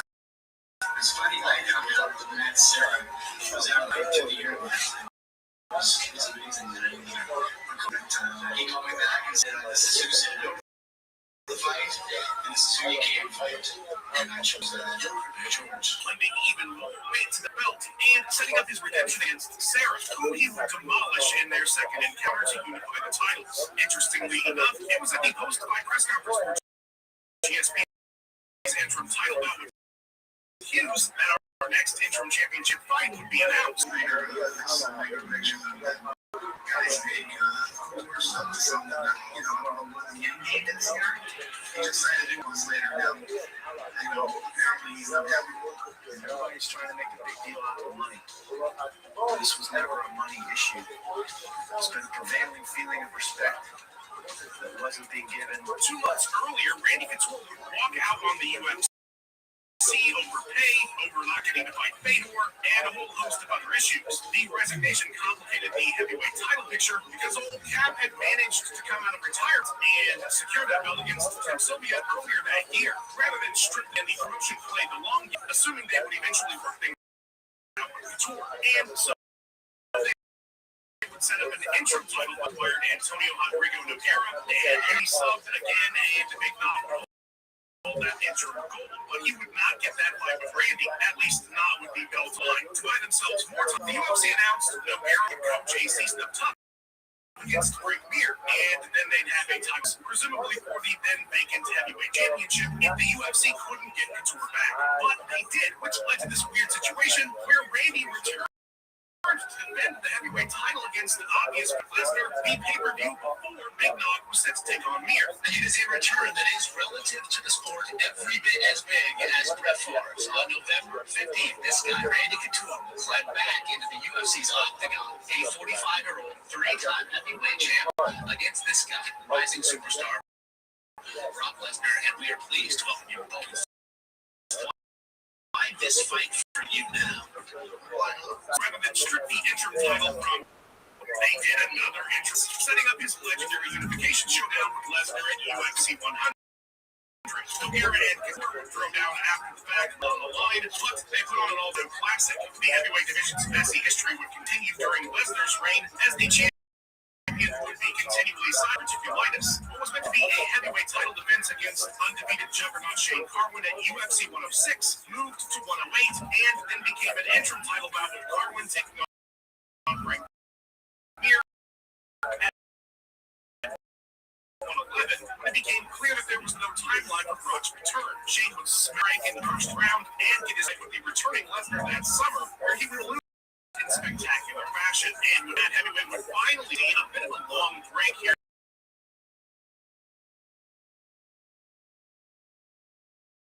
Picture would become a big old mess again. Originally slated to take on the champ in his debut, Nick Diaz would no-show his media obligations. He snuck out to Caesar Gracie's house. So then Caesar went. Caesar's been looking for him all over town, and his friends. I called Nate Diaz. I told Nate. Nate's like, it's just like, it's not like any of those guys were sure. If I knew this was gonna happen, I would have never made the fight. Why waste my energy and embarrass everybody? I'm so bad, Jim. I never said it was right. Whatever, but now it looks like they get to save money, and I don't get paid, and I'm locked in a new contract. All these deal makers making deals. All I know is they're ready, so I guess he has maybe some mental issues. I don't it's nothing bad. I do have some issues. Maybe he has a problem with social skills. The way he dealt with the camera, maybe he has a problem with camera, which would now get demoted to being event against BJ Penn, with Carlos Condit instead getting a Pierre, but the champ was forced out into a knee injury, and Condit chose to wait for his newly earned shot, a shot he would not get as Diaz put on a performance against Penn and shifted plans. That was until GSP had to pull out of that fight as well with another knee injury. So in order to save UFC 143, an interim title bout was made between Condit, resulting in a victory for close. Although if you ask any fans of Nick, it's Diaz 125. I already know that. 67 days since his last fight as champion, GSP would unify the welterweight title against Condit before going on to finally have that scheduled fight with Nick Diaz. The whole mess finally cleaned up. A few months after its interim title victory, the longest and in many ways most frustrating interim title reign in UFC history would begin. This saga would see Renan Morel win interim bantamweight gold against Uriah Faber and maintain that title for 2 defenses due to the unending injuries finally set for a unification. A month out from the date, Cruz would suffer yet another long-term rehabilitation after a groin tear and finally vacated the title 8 months, allowing the UFC to promote Perez being the champion. The two would never end up fighting each other either. You had one of the most horrific injury streaks in this sport in your prime, and I thought I needed and wanted. Blew my knee out, get my belts, soon find out that you actually have no idea who you are.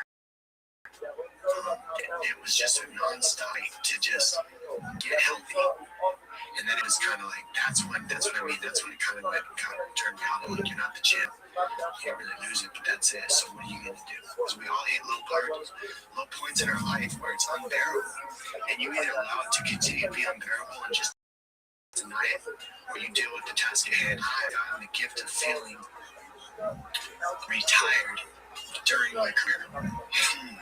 Who else gets that? That could only happen because I let go of control of things I couldn't control.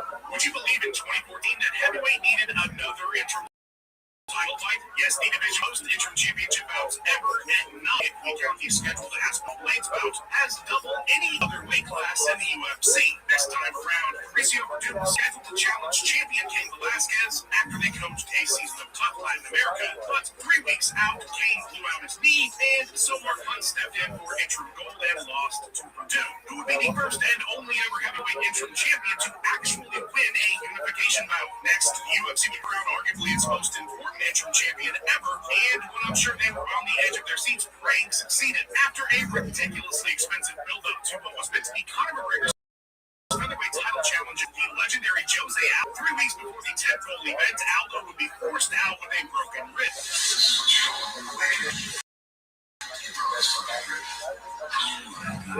Body shot? He's a body shot? He can hit body shot? McGregor, who was injured himself, somehow convinced the UFC to let him fight Chad Mendes on the date for interim. So if you are number one, who gives a shit if number 2 steps out in place of number 3? At the end of the day, I'm number 1. Aldo's a pussy. Usually Brazilians show up and fight, follow through. If I was to jump under an X-ray machine, I'm sure a couple of little knocks and bruises would show up on me too. And everything would work out perfectly, with Conor getting the biggest win of his career, setting up the eventual unification bout with Aldo, who would get knocked out in 13 seconds. After the legendary win, Conor would sit on that belt for 210 days while he spreads at welterweight, forcing the UFC to make interim goal again. This time held by Aldo after he defeated Frankie Edgar. This just so happens to also mark the end of the original Zupa era, going into the WME era after the sale, which went through literally the moving after UFC 200. The largest deal in the history of sports will officially be revealed to the world this morning by the UFC. We have the information tonight, a $4 billion deal. What's also worth noting is that there were 15 interim title fights in UFC history up through 200, a whole 19 years, and in just the 8 years since, there have been 14 more, including splits. Not only has the volume gone up, but a lot of them are a bit you bet not mere after. The tour wasn't needed, but pretty minor events. There are far more just shenanigans to come after 350 days of inactivity in 2 weeks after he moved up to 155 and won the title. Conor was stripped of his featherweight championship, then title bout ever, pitting Max Holloway against Anthony Pettis. That looks to look better for UFC 206 was snake bit with injuries at the top of the card. Yeah, I mean, it wasn't like Nelson Alves' Merry Christmas to me. Originally, it was Daniel Cormier versus Anthony Johnson for the light heavyweight title. Then became Anthony Pettis versus Max Holloway for the interim featherweight title. And now it's just Max Holloway versus Anthony Pettis as a result of Anthony Pettis missing weight. Max would win the fight and unify the title by defeating Aldo, thus ending this mess at 145.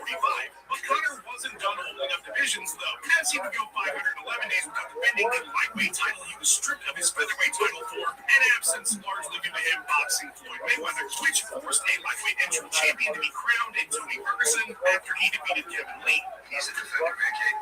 If he doesn't vacate, he's a defender. But I'm going to tell you what, just sit down, Conor, and just fucking walk away. Conor, this Floyd thing popped up. It popped up. The thing that the interim belts are good for is you don't clog up the division. You don't have guys sitting around waiting. There's no question now who gets the shot at Conor. Given the time and no clear indicator of when Conor will return, the most obvious was a production cable right for his scheduled vacant title match with Khabib Nurmagomedov. I was fucking convinced. Jamie, I told Jimmy Smith, I'm buying it. And I'm on April Fools. Fuck you, man. There's no fucking way Dickerson got hurt a week.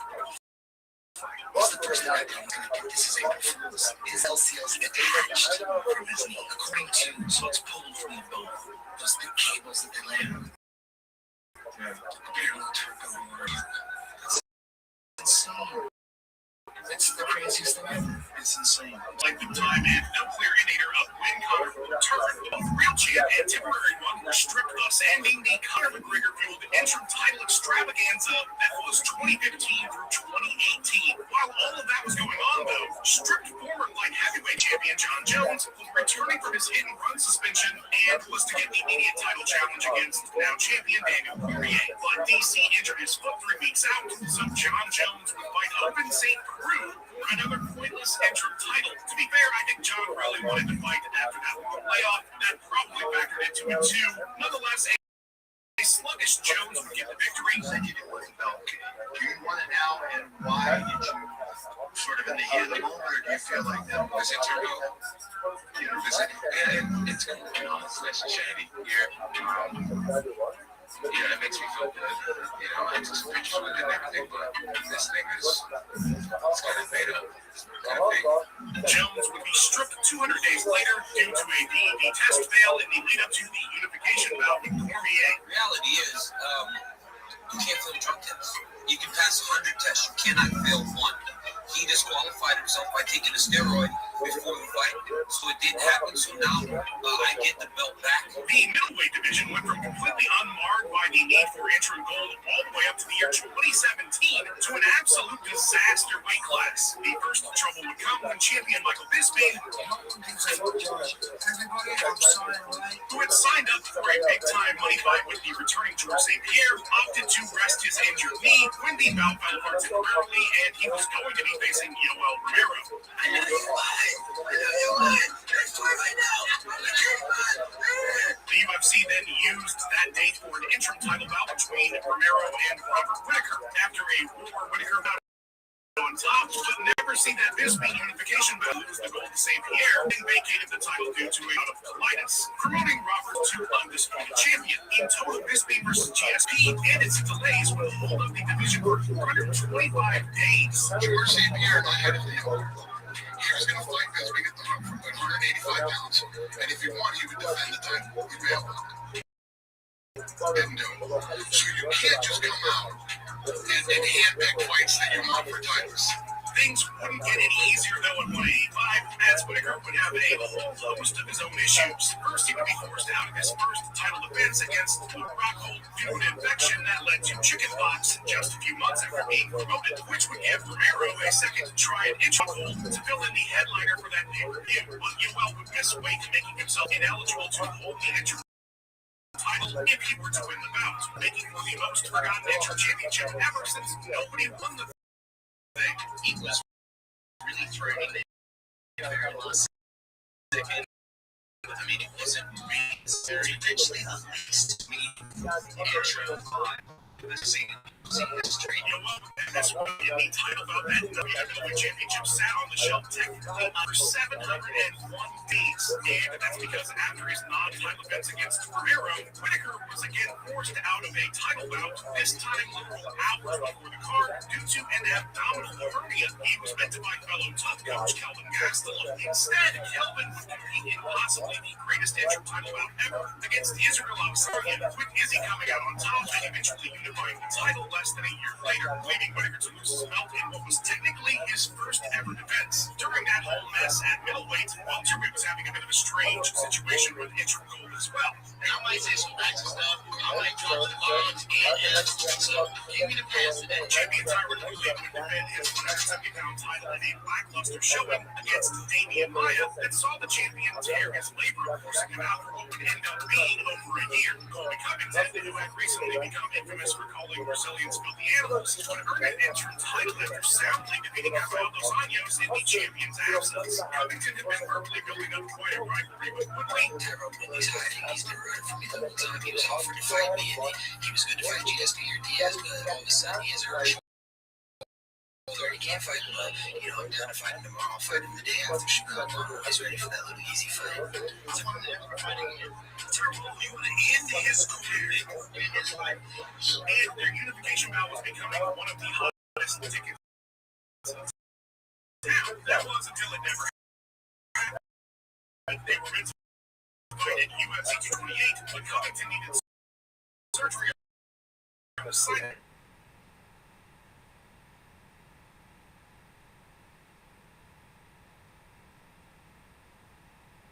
Was live on social media over the slight. Hey, what's up, bro? How you doing? How you doing? I just want to ask you what I'm not fighting this weekend.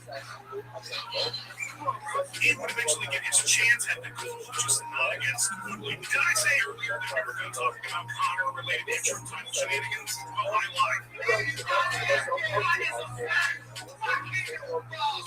After a 2-year layoff, McGregor would lose a lightweight title bout to champion Khabib Nurmagomedov, who would see himself suspended for 9 months after hopping the cage post-fight and trying to beat up Dylan Dennis. 6 months into the suspension, the UFC decided they needed there to be an interim title, and so they pitted fan favorite Dustin Poirier against current featherweight champion Max Holloway. The boys would put on a banger the same night Adesanya and Gastelum had their iconic interim title bout. It was the night of too many interim titles. Dustin would defeat Max and get his shot at Habib, but of course, succumbed to the evil. Ferguson was next in line for a shot at Habib, having still never lost since being stripped. But this cursed fight was never meant to be, as COVID travel restrictions would prevent Nurmagomedov from leaving Russia. And so another interim title bout was set up, this time between Ferguson and Justin Gaethje. Tony's 12-fight win streak would sadly finally be broken. Honestly, and simpler than now I'm not gonna miss it. When you take the actual base, you're never gonna miss it. Never ever. Setting up a unification bout between Gaethje and Habib in Abu Dhabi, where the champion would unify the titles and then retire from the sport. Perhaps the highest drama involving an interim title came next, with the whole Francis Ngannou situation. The heavyweight champion took the division's crown with a single fight left on his contract, and negotiations were exactly going great to get him to renew.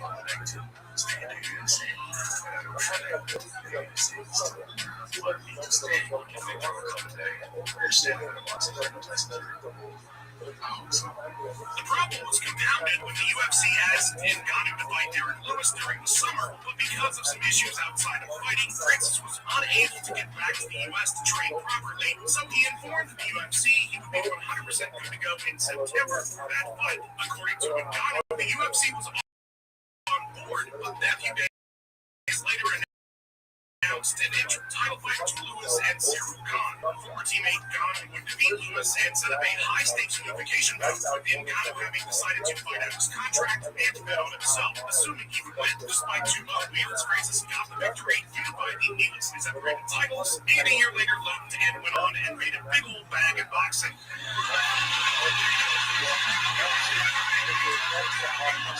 Next, we another justifiable interim title situation. Aljamain Sterling very controversially won the bantamweight title from Peter Young via a disqualification in a fight he was losing pretty badly, and so an immediate rematch was set up. But Sterling was having neck issues that required surgery, leaving the champ off the shelf for a total of 399 days. So understandably, the UFC put Young in an interim title fight with Chris Sandhagen. He defeated, but he would then turn around and lose legit to Sterling's surprise and pretty much everyone. You better win your fight, because I'm coming to ask, man. Brandon Grado might have only gotten his fourth flyweight title fight with Davis and Figueiredo because of an interim situation. The two had fought 3 times and were 1-1-1, with Biggie coming out on top in their most recent encounter. Fans were fine with a quad fight, but there were rumblings that Kakar Bronze might get the nod next. As fate would have it, though, Figueiredo would get injured and be shelved for a year, and so it became KKF versus Moreno for interim gold, with Brandon scoring the TKO victory, ensuring his final showdown with Davis at a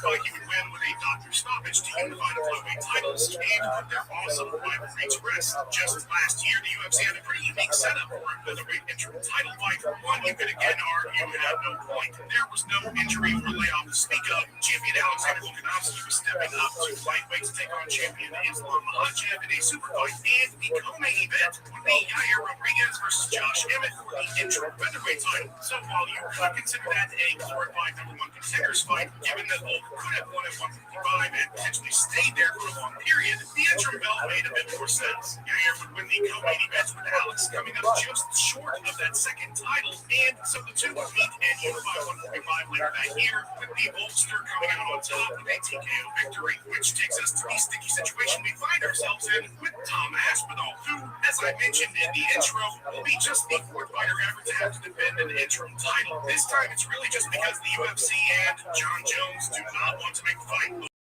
The whole situation started when, in the lead-up to his big NYC Legacy showdown with Steve Miocic, newly crowned King John Jones tore his right off the bone, an injury absolutely worthy of an interim title fight. While the bigger buzz at the time was surrounding opponent Sergey Pavlovich, would dump the sword on its head, and KO is some teasing by John. The interim adamant that the Jones-Miocic fight will happen no matter what. John's been left with really no choice but to defend a temporary title. Miocic monster, because who knows what would have happened had he said he'll be promoted to undisputed champion and get a chance to earn it against John Jones. But such is the way these things go, as you have now seen thoroughly. And yeah, that was the history of all 29 interim title fights in the UFC. A long, winding, sometimes confusing journey, while many times layoffs due to injury entirely justified interim title fights. Often the UFC would just use the belt as a tool or something that looked nice on a poster. A trend that clearly got worse, starting with the McGregor era on. This ongoing situation with Aspinall is definitely one of the worst usages of the interim title, but in today's history lesson has shown us anything, to paraphrase Homer Simpson, interim title so far. I'll tell you who's always undisputed. The ender of this video, Luke Taylor. This project was a monster, but they absolutely killed it. Please go follow him and show him love on his socials, and go check out his awesome YouTube channel. A massive thanks to our channel Hall of Famers, because long pieces like this are easier to do with your support, and we appreciate it so much. If you would like exclusive content while you do it, hit that join button right down there below the video. Like and subscribe to defeat Tim Sylvia in an interim title fight. Leave a comment down below about what you think of the UFC's current usage of interim title. Thank you so much for you guys. I love doing 3D dives like this. Have a fantastic day.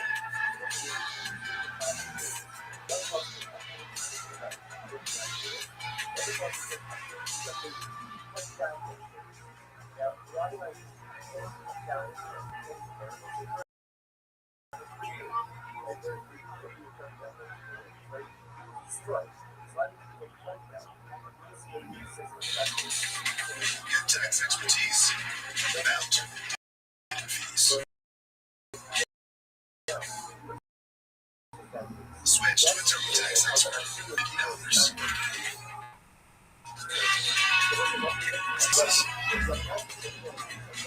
Course, all returns, all tax situations, $150. No surprises. Now this is Texas. To a TurboTax.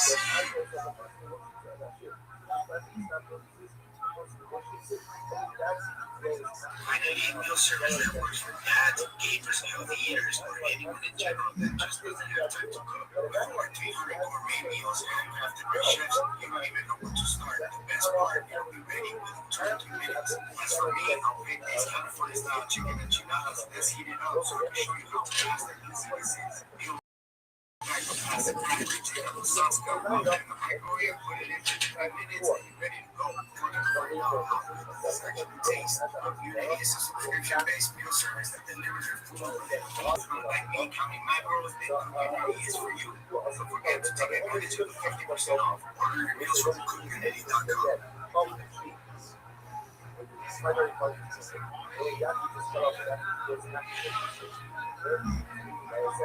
When do you know it's time to let go?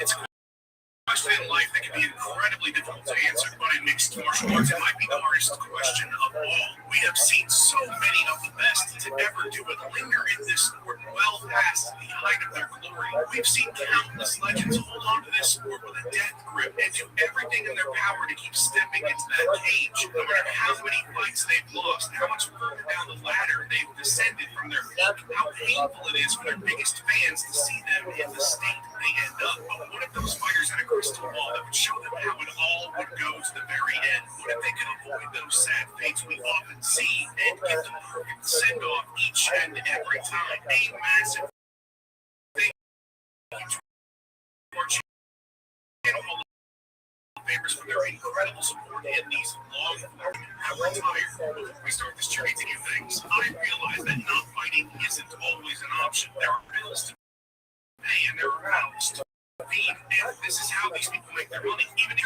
some of them simply didn't want to let go of the sport for one reason or another. And who am I or anyone else outside their own circle to tell them to stop? Keep in mind as you watch this video, I'm not saying at all that I'm summing over when these fighters should have walked away. This is a fan's perspective on when I wish they'd have retired. That perfect send-off that encapsulates their career from the perspective of Cleveland fans who love these fighters. With perfect 2020 hindsight, final note, I'm not doing fighters who are still active because that's just right now.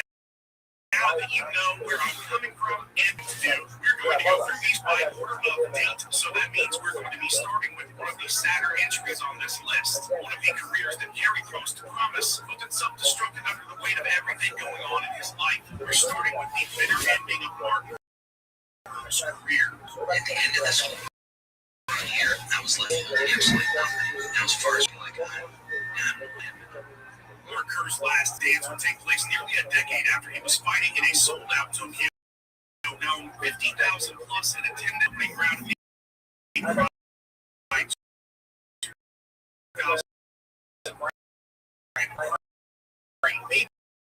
Premier event in the entire sport at the time, and one many thought he could win a global challenge. Event. His purpose of Mo in just his fifth professional bout would last 25 seconds, ending up in a heat on the mat.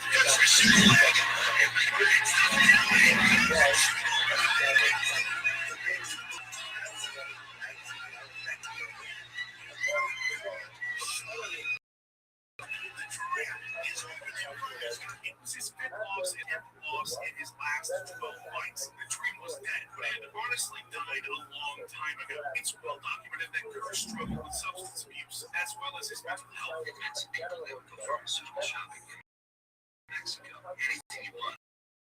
Pencil diets, Percocets, dark sets, and then you start getting the level stuff. I'm sure he's gonna make it.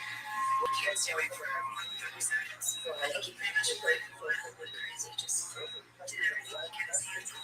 And it was these issues, along with other contributing factors, that throttled a potential all-time career. While the two-time UFC tournament winner would remain unbeaten up to the 2000 GP, after losing to Kaz Fujita in the second round and then failing in back-to-back bouts in Pride 12 and 15, he'd take a 3-year break from the sport, only to return looking like an entirely different person, knocking himself out while attempting a takedown in the first 3 seconds of his bout with Yoshihisa Yamamoto.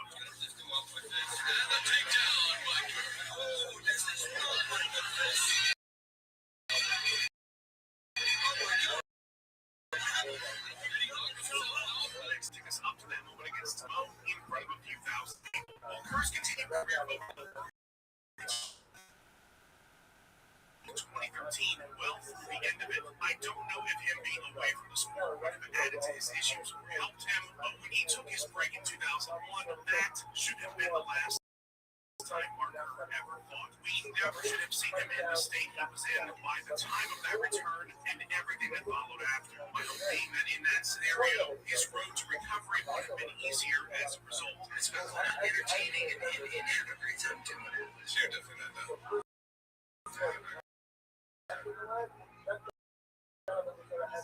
Luckily, not every story in this video is going to be that heavy.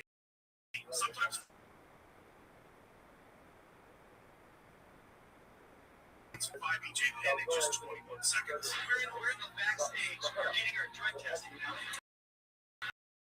I just want to, such a nice round. Thank you for telling the fight. This time he would almost make it out of the first round before getting knocked out.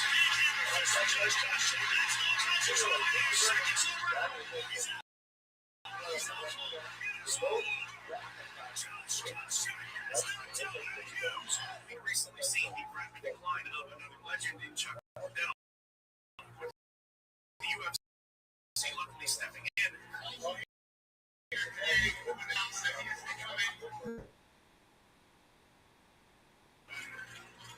Mention for Hughes, it had been 4 years since his final title fight, an intro battle with his great rival George St. Pierre, their championship trilogy ending in his second defeat. Matt Hughes ushered in the modern era of the sport and was one of its greatest champions.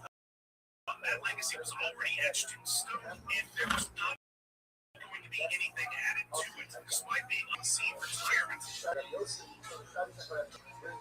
A cushy job at UFC HQ alongside Liddell ensured Hughes had a purpose after hanging up the gloves, and he conceded, but that was not at all the perfect time for this story to end. While you could argue that after his final defeat against GSP, such a high-level fighter had no reason to compete anymore, as it was clear there were no more titles in his future, but I disagree. I think the perfect send-off would have been his victory over Matt Serra 2 fights later. Why? It was the last loose thread. Hughes and Serra were meant to have a title bout after they coached a season tough together, but Serra got injured and forced that interim title bout with St. Pierre, defeating Serra in a fight of the night effort to complete that last unresolved story arc. Would have been perfect way to have him send off one of the sport's greatest champions. And again, you get that win and you sort of know what it's up on it.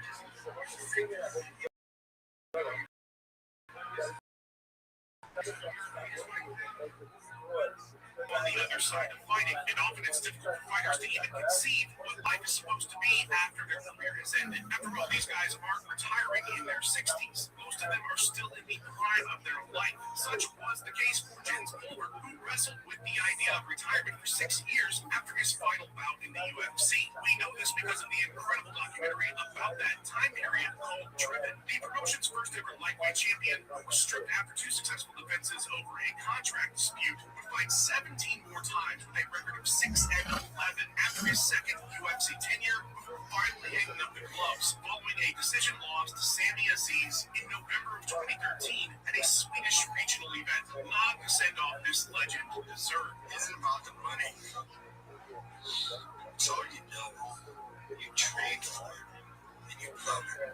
Many felt that the perfect time for Pulver to retire was following his disastrous return to the UFC in 2006. First KO'd by a debuting Joe Lozon in under a minute.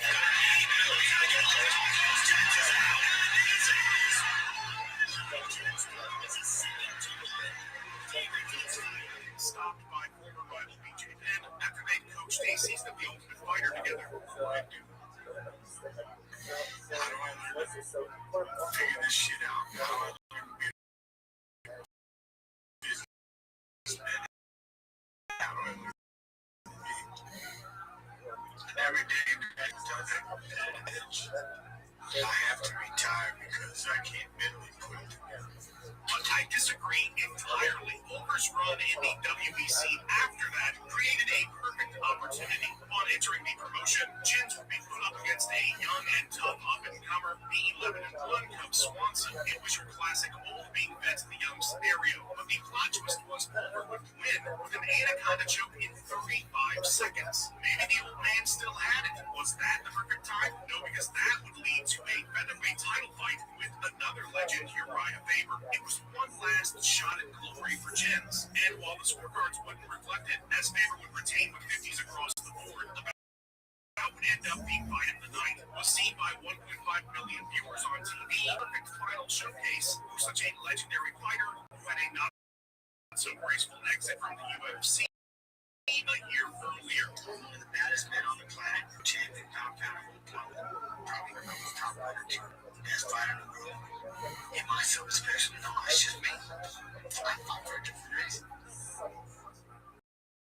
But not every legend is forced to fight on smaller shows if they do not want to stop competing, like Brazilian royalty Minotauro Nogueira. It seemed like the UFC was willing to let him fight forever, an issue that will become far worse for another fighter we'll talk about later. At a point, the best fighter in the world in the early days of Pride FC, Nogueira was already a bona fide living legend by the time he entered the UFC for the first time, and had a pretty respectable run considering he was past his prime. He held interim gold, had a fantastic 2-fight series with fellow grappling elite Frank Mir, and put on a classic Randy Couture that so perfectly represented the best from Japan and the US in heavyweight from the early 2000s era. But the final 3 years of Knobs' UFC run would see him only compete 3 times, lose, and get knocked out, and end his career in UD to Stefan Struve in Rio. And, you know, it was a tough fight, you know. But, you know, it's be harder for me to beat me.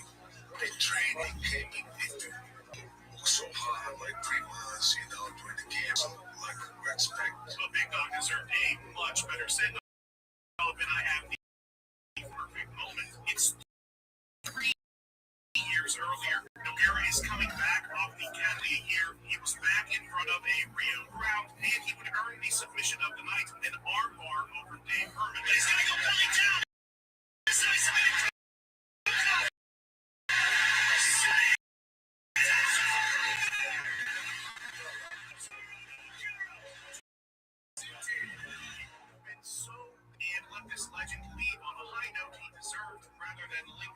continuously for 3 more years. I suppose better that, though, than the late career of Kazushi Sakuraba. Do you remember the brutality of his loss to Melvin Manhoeven Dream? I distinctly remember seeing the highlight surface online at the time, and I should probably be in for soccer.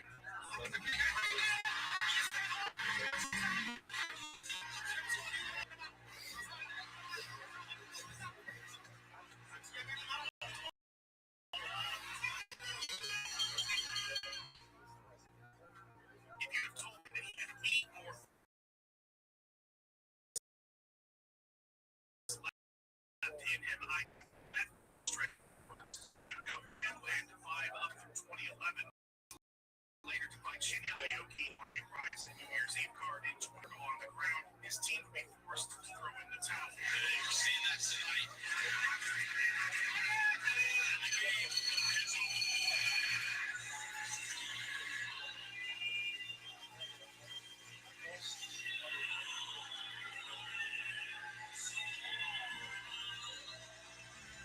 Saddest ending possible to the most legendary Japanese fighter's career. It was awful. There's one fighter's fate in this video that I could change. It would be Sakuraba's. Now, I would have said that his rematch with Royce Gracie in 2007 would be the perfect time for him to have retired, given the historical significance of their first bout in Pride. Unfortunately, Royce ruined that with his career. So, given the circumstances, I think the best possible goodbye are that same year. Kazushi was faced with fellow legend and founder of Pan Grace, Masakatsu Funaki, and would defeat him via Kimura in the main event.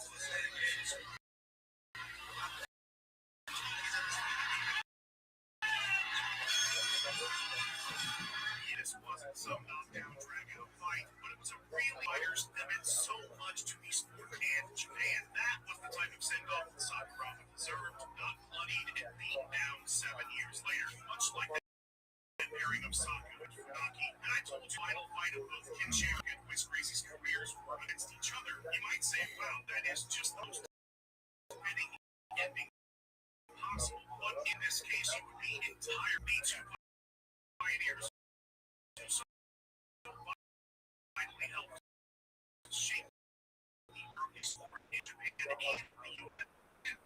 Their final scene, the fight was a full notch since Gracie had defeated his last bout before that being the steroids. Kid had been more recently active, losing a bizarre comeback about 8 months earlier against Kimbo Slight after a 5-year hiatus himself. Two legends would compete for he was hit in the cup, and it certainly looked that way. A foul that went ignored and started the final sequence that led to Royce winning the TKO. You could not write a worse possible way to have ended the stories of these two legendary fighters. A fight that had a terrible ending for two of the most important fighters to ever compete. It was just not at all the way things should have gone. Why didn't you mention the game from Jimmy Smith? Talked to you right after the fight. I think I made it really clear when I was in the ring. I was pretty upset. And then after I told his corner that I apologized to them, why would I keep going? Maybe it was just a final thing. It just didn't happen. They deserved better, and I know the exact moments they should have walked away. For Royce, this is an easy choice for me. Gracie should have absolutely stopped fighting after his legendary bout with Sakuraba at the Farai Grand Prix 2000 finals. It was his first ever loss. It was this perfect generational passing of the torch moment between what MMA was and what it had become.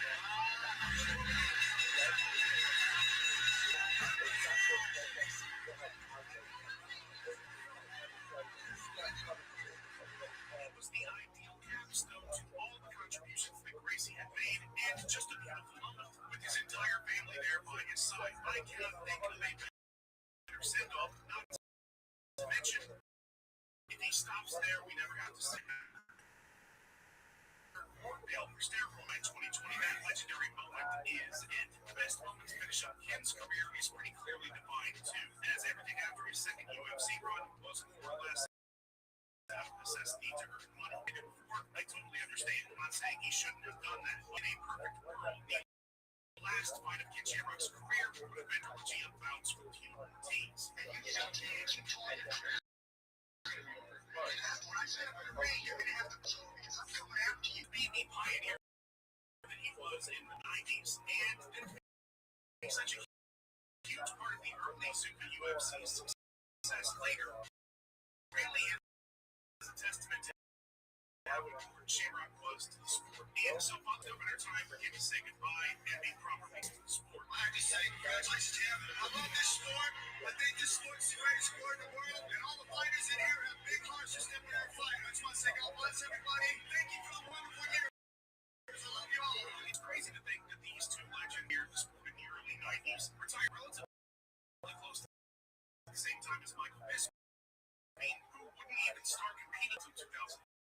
But that was the case. The ending was almost perfect after a long two in the eyes of many fans having settled into the role of a highly skilled gatekeeper. Bisping would earn middleweight gold in both shocking and feel-good moments of all time.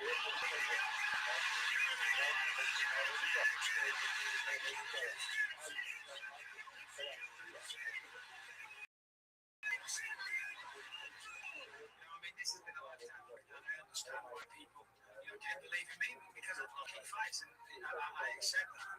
That's why I took this fight on short notice. That defines me. I am a fighter. He followed that up by completing his rivalry with Dan Henderson in his hometown of Manchester, no less. And then this near break culminated in Mike headlining one of the biggest cards the UFC has ever had against all-time legend George St. Pierre. Michael would end up losing that bout via a rear naked choke to cap off one of the greatest nights in MMA history. There was no better time to walk away than that moment. I love doing what I do.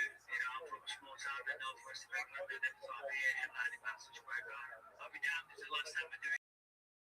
Get choked out on TV.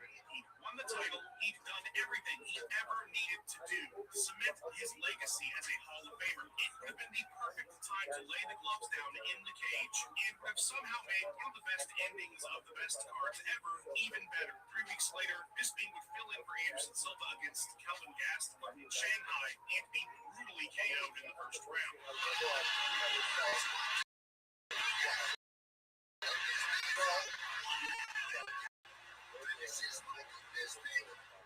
But unfortunately, it's going to take a bigger pile of shit than him to get rid of me. Afterwards, Johnny Hector in England a chance to say goodbye to fans, but that never came. Bisping injured his eye against Gastelum and was forced to retire. After the Gastelum fight went to a pod, we went to a club, got his dog. She was flashed out at the corner of my good eye. What the hell? I kept looking.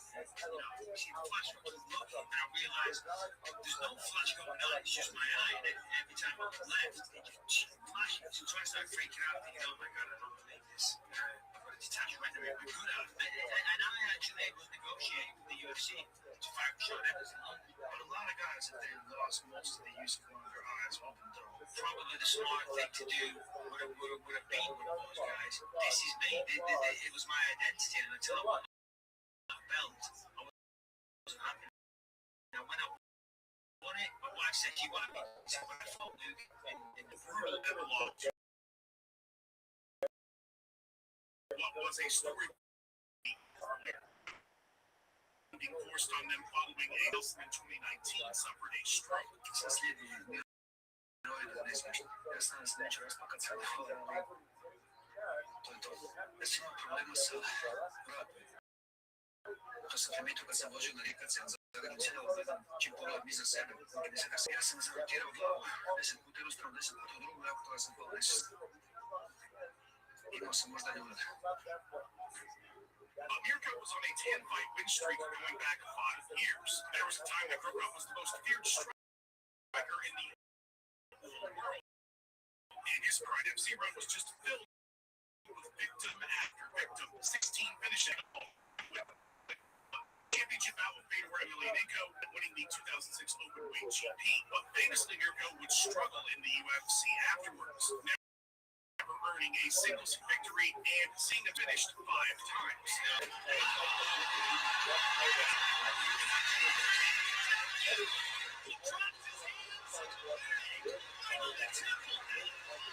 His career rebound after that first UFC run really is remarkable. And had he not been forced forced to retire, I would say that the perfect time for him to walk away hadn't yet come. But since we have perfect hindsight in this video, I do know the best possible send-off, and that was his return to Pride's spiritual successor, Ryzen, in 2016. Riding a 3-5 win streak with 3 finishes, Mirko would enter Ryzen's open GP tournament and absolutely mobbed them with everyone, earning 4 finishes, the final 2 victories to win the tournament old school style on the same night on a New Year's Eve show of all things, the biggest card that year in Japan.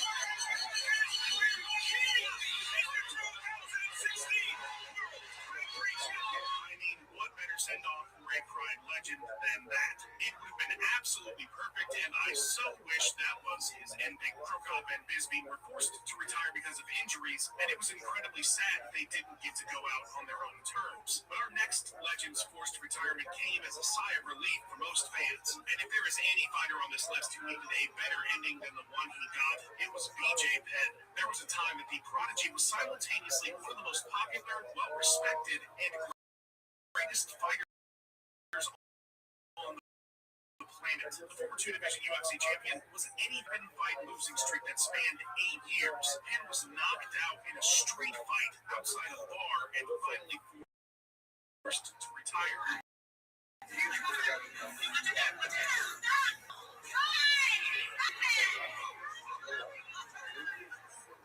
This one killed me. Baby J is one of my all-time favorites, and of everyone we've spoken about, there may not be a worse career fate. Penn deserved better, and the perfect moment was one that he had thought of himself. His title eliminator with Big Diaz.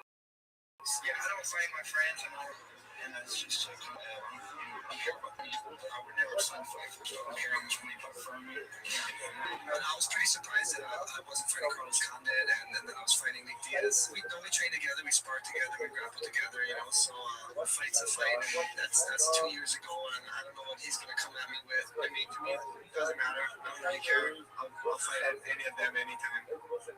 This fight was an instant classic, and even though the outcome was a loss for BJ, it was a glorious final showcase and truly the high point of his late career. And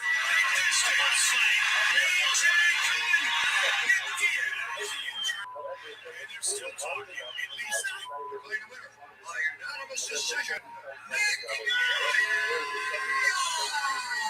Is there any joy in this one for you? Just getting the title?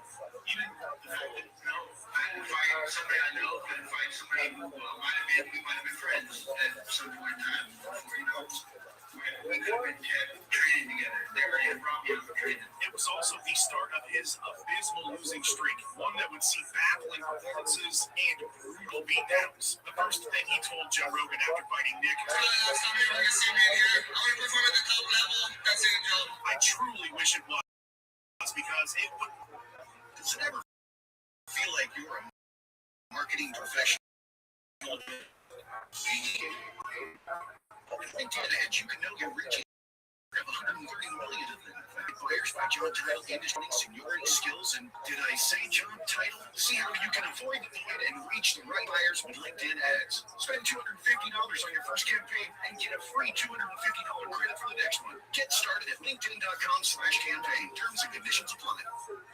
Would have been a fitting send-off and saved both Penn and his fans the 8 years that came after he walked out of the octagon that night. Of course, at the end of the day, though, all of these moments I've said fighters should retire are just my opinion, except for Daniel Cormier. He has expressed that he knows exactly when he should have retired, and I completely agree with him. In reality, his end would come after back-to-back losses to Steve Miocic, first losing his heavyweight title, and then a year later failing to regain it. One of the greatest fighters ever retired in an empty Apex Center to no fanfare whatsoever after being smothered for 5 rounds. I mean, it is what it is.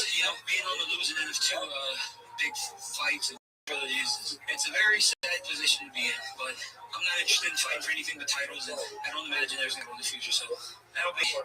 It was not a send-off fitting for such an amazing career, and had DC listened to himself, it sounds like it would have been avoided. After his incredible win in the first fight with Stipe to become the heavyweight champion, a relatively quick turnaround to beat Derek Lewis on short notice to headline a card in Madison Square Garden, making him the first fighter ever to defend titles in 2 weight classes.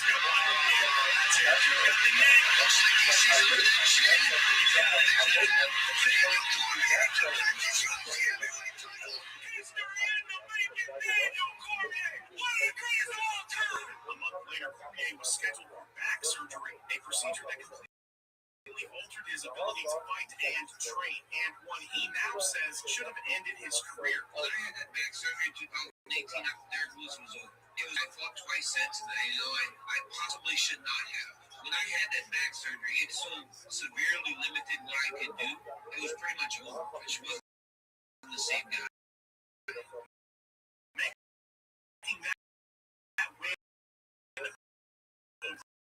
Lewis, especially knowing that the surgery was upcoming, moment to walk away from the sport on a true ends in your house. The fate that befell our next fighter. I think it was an opportunity at one point to have a perfect retirement, but it would unfortunately pass. The living legend and greatest middleweight of all time retired after losing via TKO to Uriah Hall on a fight night card at the Apex during the pandemic with no crowd. This was following 7 years with just a single victory. I cannot think of a worse send-off for one of the most important fighters that has ever existed. I enjoyed the moment, and that is very difficult for us to stop.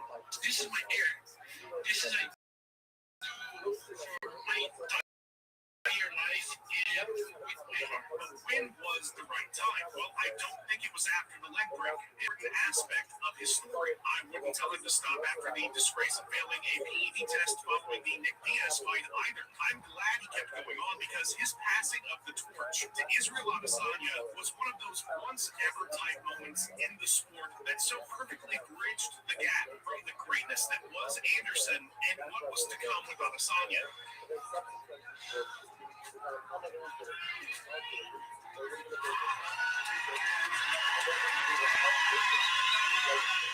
Thank you guys. Thank you. I worked my entire life for the sport, and I need to say thank you, God, for giving me one more time a great opportunity for give a great show for you guys. Thank you so much. Thank you, Strider. Thank you, Dana. Thank you.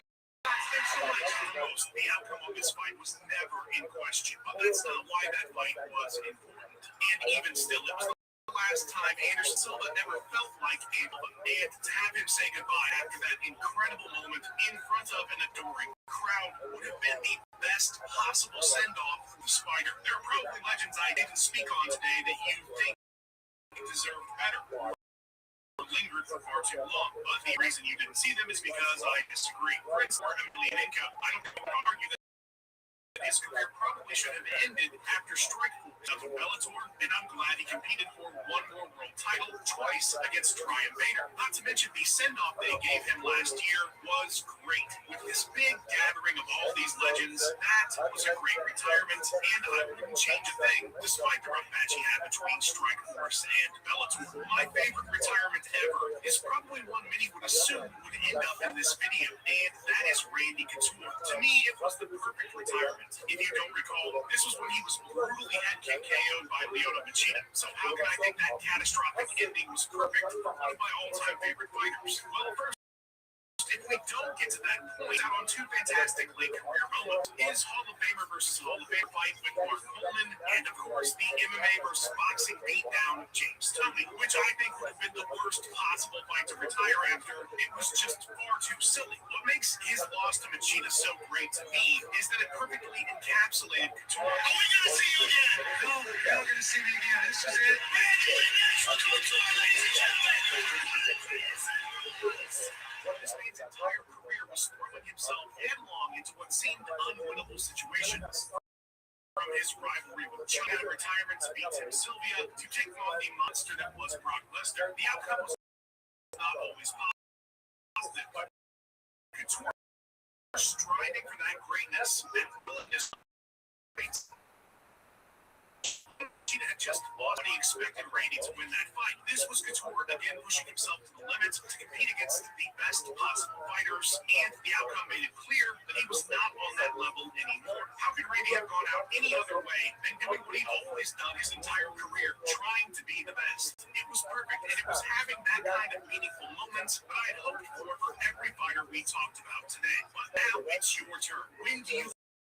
think these fighters should have retired? Who didn't I talk about today that you feel deserve better? Let me know. I want to hear the editor of this video, Taylor. He knocked it out of the herbs an amazing retirement too. Whenever he hangs up the gloves, which is going to be never. Please follow him on all his socials and go check out his awesome YouTube channel. A massive shout to our channel Hall of Famers as well. You guys make this kind of longer content easier to make.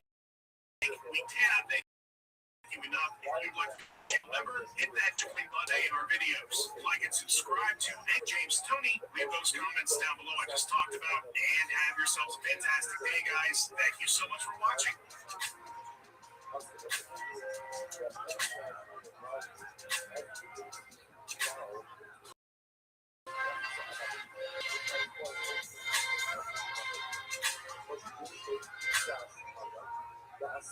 Does it ever feel like you're a marketing professional just speaking into the void? With LinkedIn ads, you can know you're reaching the right decision makers, a network of 130 million of them, in fact. You can even target buyers by job title, industry, company, seniority, skills, and did I say job title? See how you can avoid the void and reach the right buyers with LinkedIn ads. Spend $50 on your first campaign and get a free $250 credit for the next one. Get started at linkedin.com/campaign. Terms and conditions apply.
This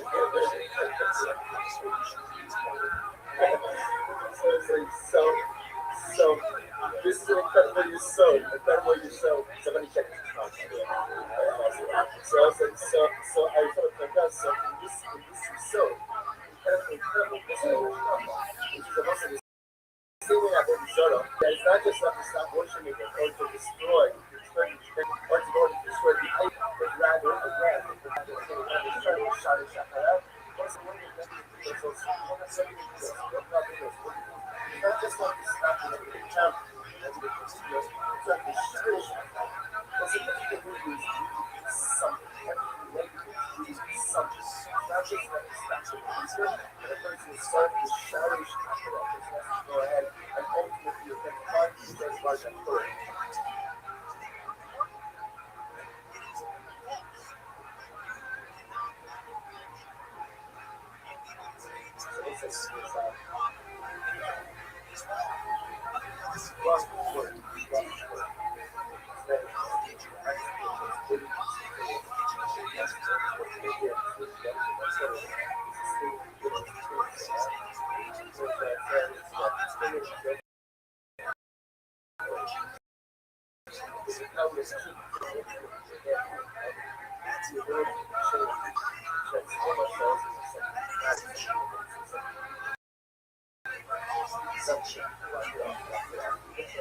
Something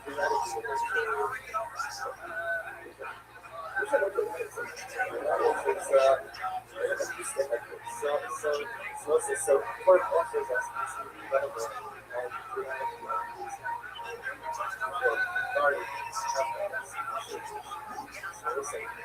shiny fun. What something about that says something I don't believe that collaboration that is I love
Somebody else, like, you have to sit and that's a sit down. That's all up to I don't your arm. So when the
does that not completely in this particular case of a tree that initially is planted with just stems and purposes and later on over the distinction study that such a tree does have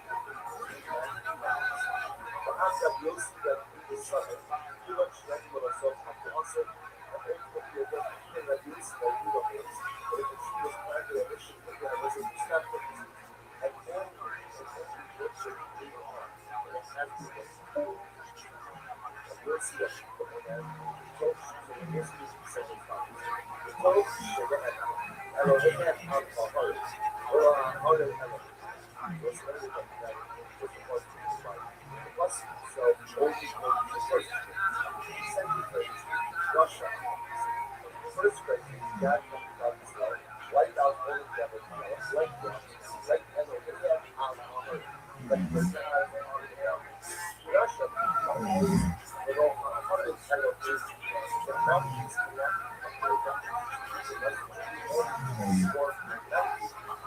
that's how similar to Elohim Halakos, they're not on the face. They don't have to go to the boats, Elohim. When they go to the trees, they're not to be caught. I would say, so they have not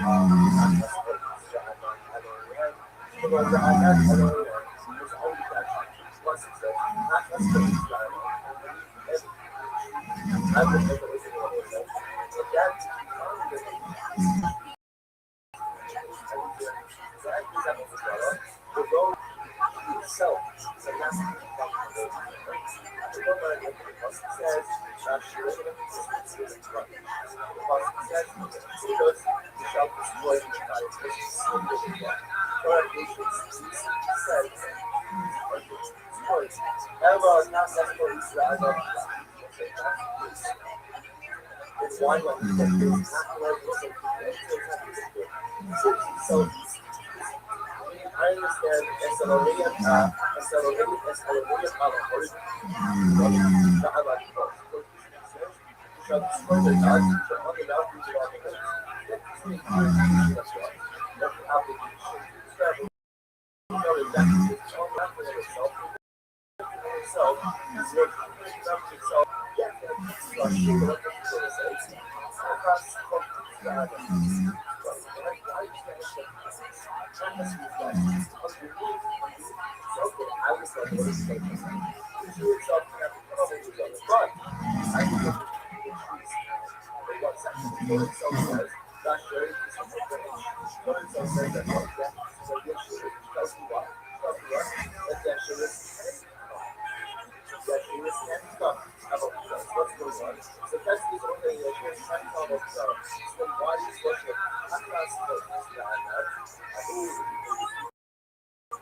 and destroy what happens again? Three old people come holding the so the natural guy can never hold each other. That people can't do that. They go into the land, hold what they can cut down, push down, back over whatever they can. But they can't spend the time destroying it. Right now, they're going to have to also, covering the black has to receive hope for the end of the subject of the same of the you always come to the Jewish Israel that says, if you suss and establish the God of Jah, and we enter this one, you will have to go ahead what? You will have to go ahead and cut down the Amazonas. You will answer, you will be shy to Akare. And after the further, then you go back and you will be says, will be able to say, like, sometimes you don't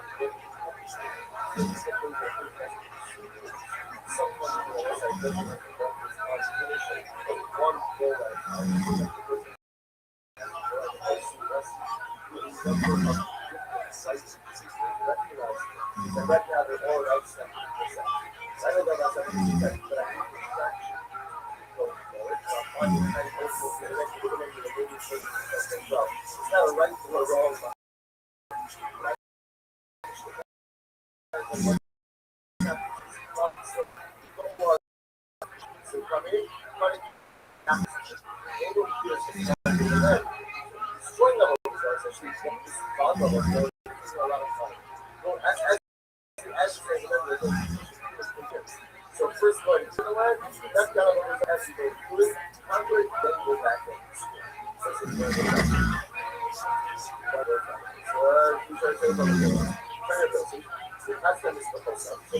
Now again, still see copy.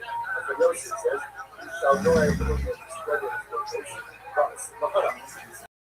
So actually, it's constantly also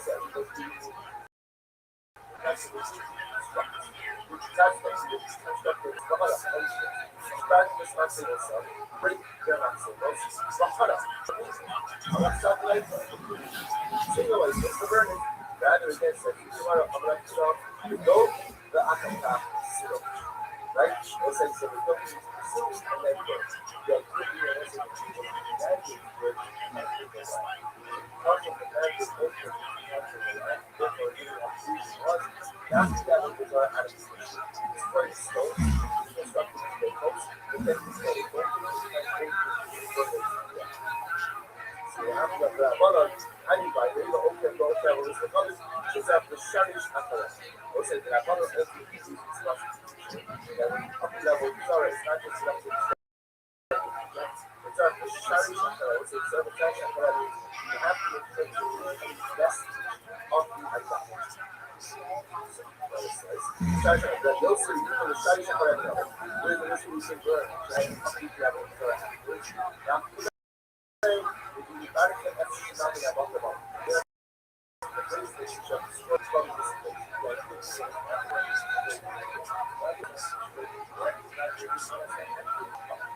So this is incredible you sewed.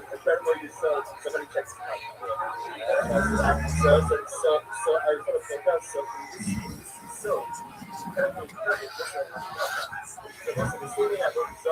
it's not just that to stop worshiping but also destroy.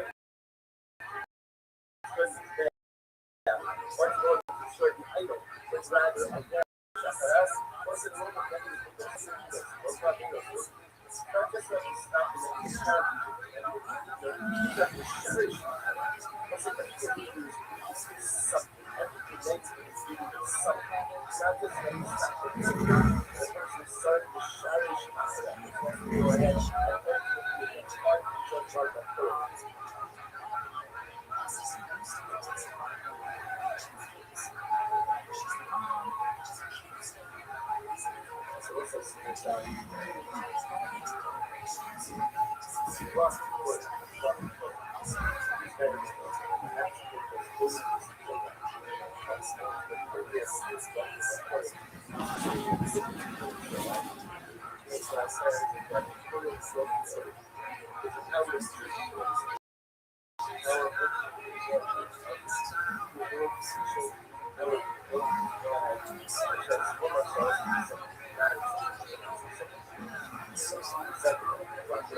So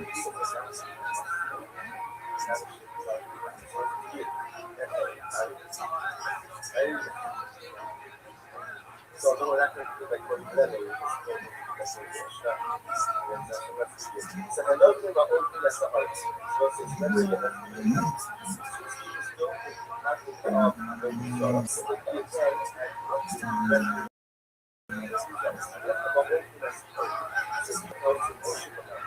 that's like both. It goes it's a word for word. So inanimate objects, that go as one. The thought purpose is like that. The purpose is not to build a host. And those problems. So that's the concept. And that's the audio. And those problems are the mountain will go self cannot show it as the Apostle says. The sample concept so of the Apostle says, you shall not go ahead.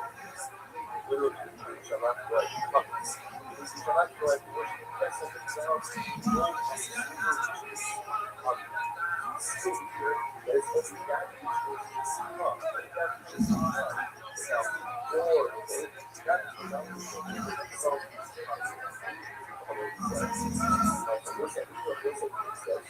Elohim has alcohol. Because it says, they have given some posture of each other and Elohim alcohol. Go ahead and destroy God's honor. Turn against the easy action. Elohim alcohol. Elohim.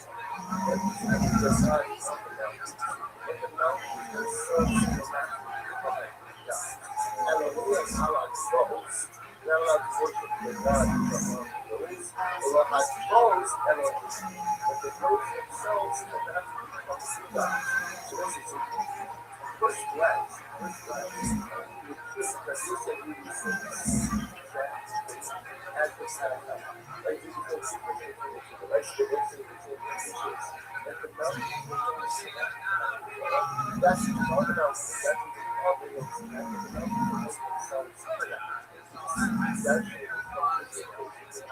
that's the Sato Keta Sahab Alvey. Hopefully, kind of conversation. You have to cover some of some of that hard stuff.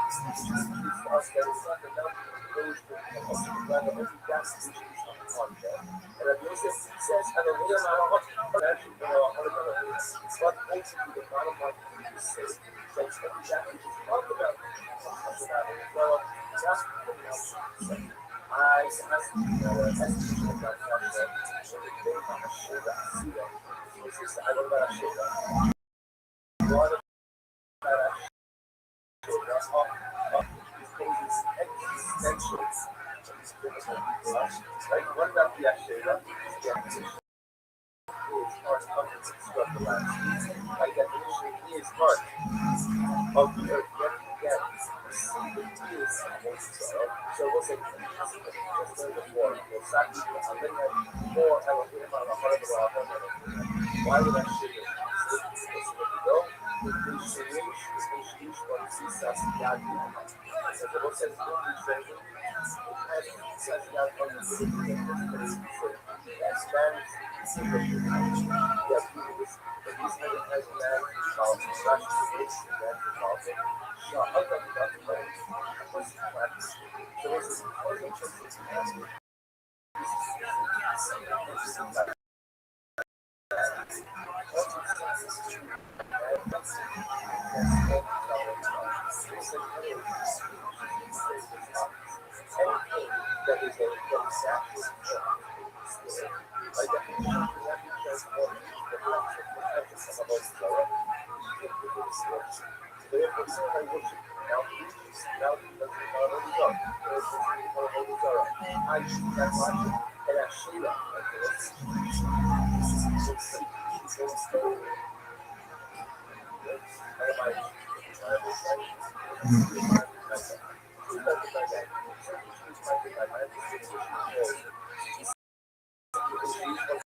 gonna do this. People say that's fine. I mean, open for open for money. Because it says, and there should actually say that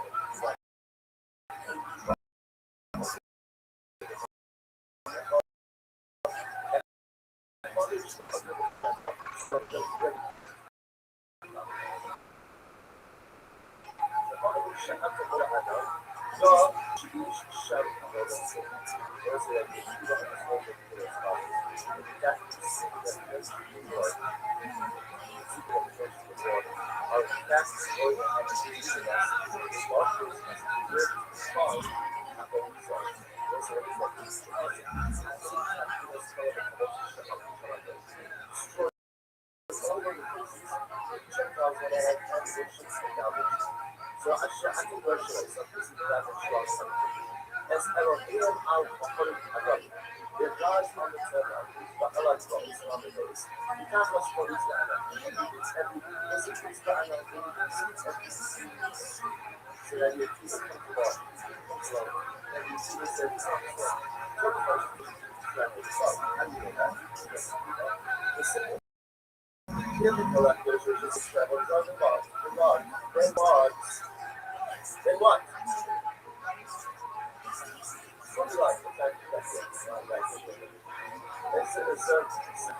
So since we could have just said, just try to zero. That's why I'm and even saying words to us to back in the market and bring us like a whole zone of GPS. That's 500 years to that, and you have to reach out to that whole Zara. I'm going to tell you where to find that whole Zara. That whole Zara's on top of the mountain. That whole Zara's on top of the streets. That's nothing else. That whole Zara is also the so therefore, it's going to be strong. In order to love that stuff, you need that. Right on the kids. He said, this is example like this. And this are not. Everybody has to see that this is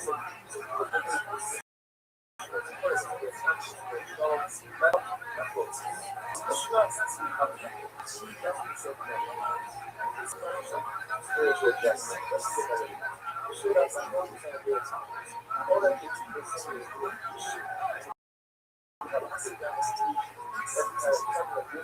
what kind of there's another find for us where to find that where to find it out, where to find it, what is true. It's a lot of fun, but you have to share this even as I got to but I love the nice stuff. So that's what that aspect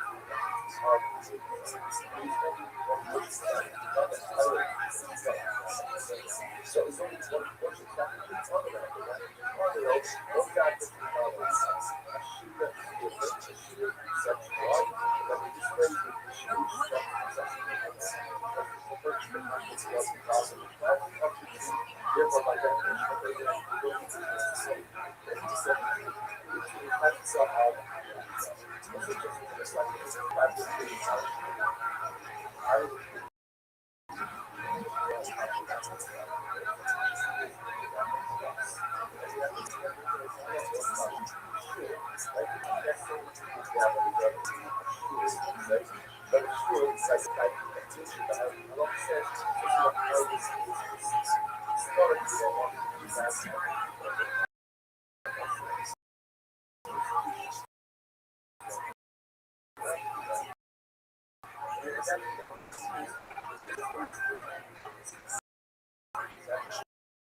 Now you can self Shiva is also getting one of those shit, you know? So what's the Shiva? What's the Shiva? What's the status of the cover? If it looks like it's covered, it's working down. Or now, remember again, why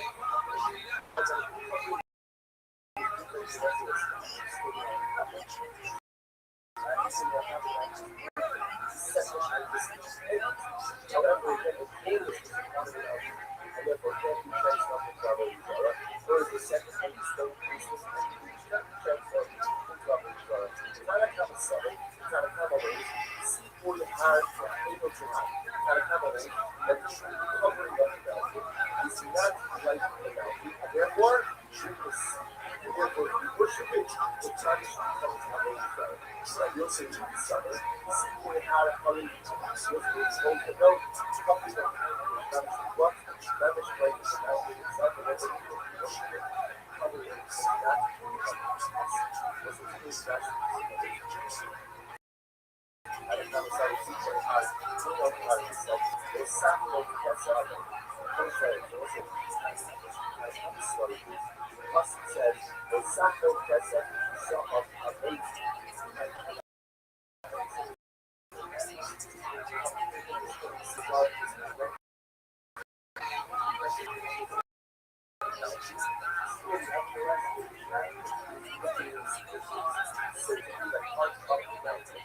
Therefore, again, sorry, that is the part of the second thing about it, and therefore it becomes possible. As we'll say, that you see some of people like that.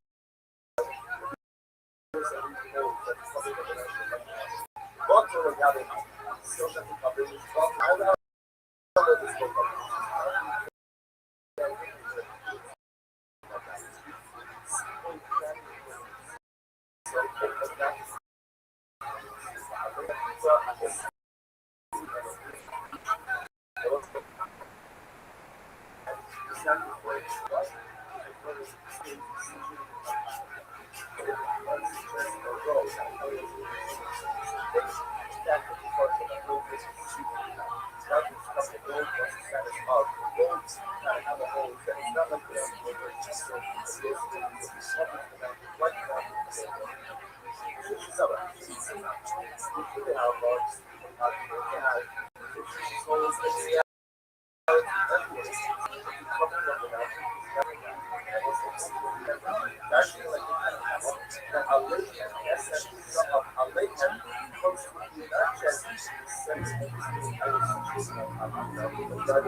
Somebody else, that's let's all talk to I don't think they will say these are ours.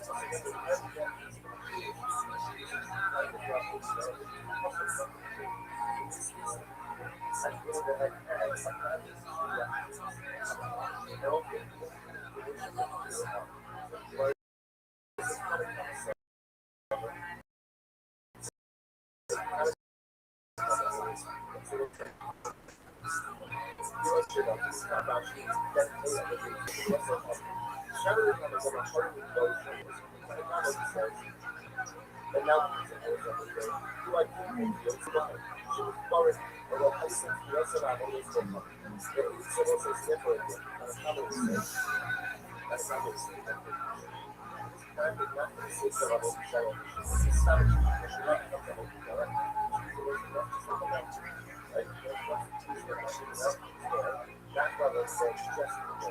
then subsequent portions. So kind of come away with it.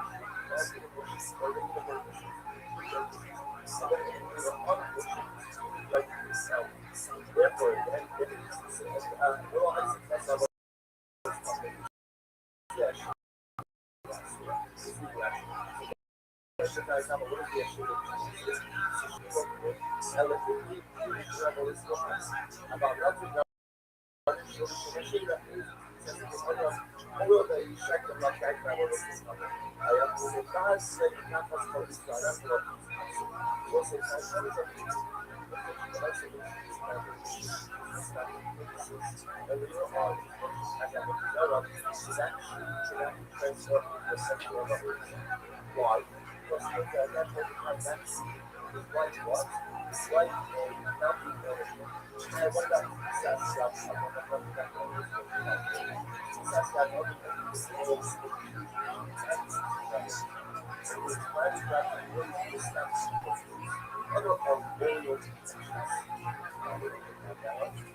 that's how similar services, elevate our place. Their tags on this connection.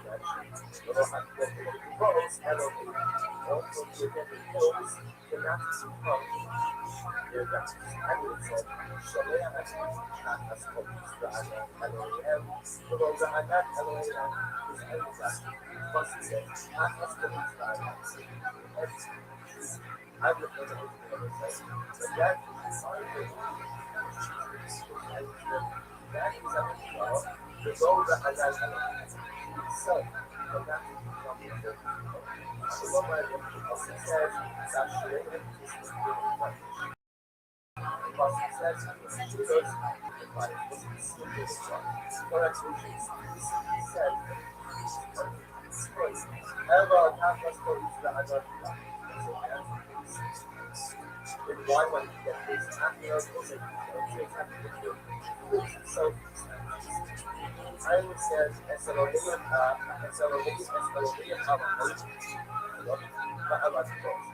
says shall destroy their gods, shall find it out who belong to them. That the application is that we know exactly what's on the himself is what himself is what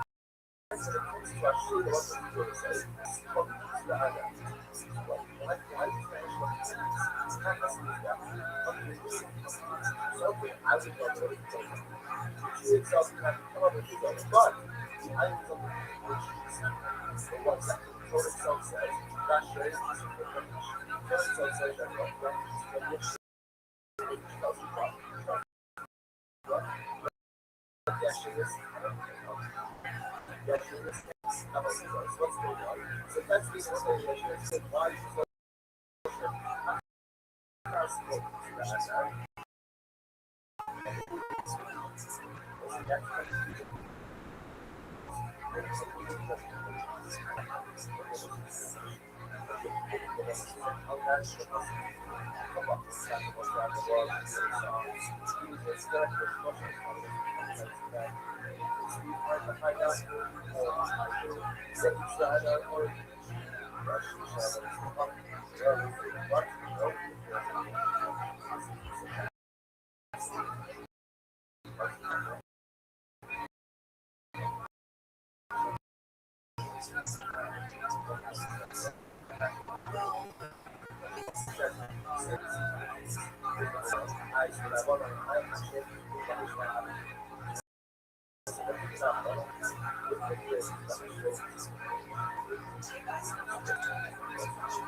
That's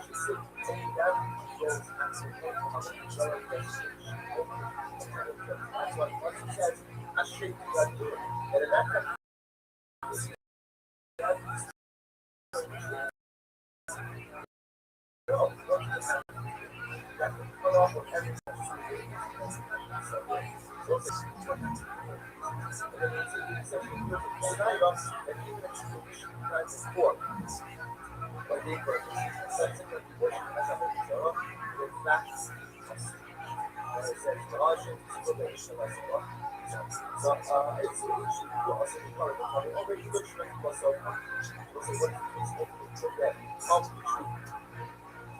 primary health just cut off the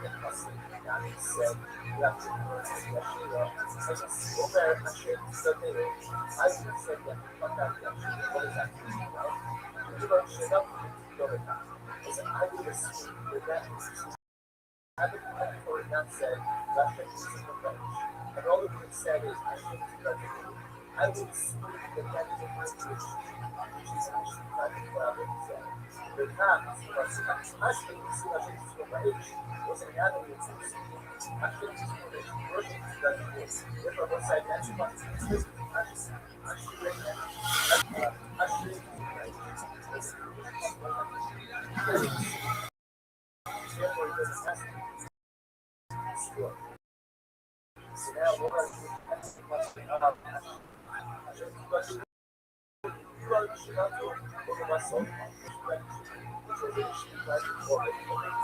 I've actually been there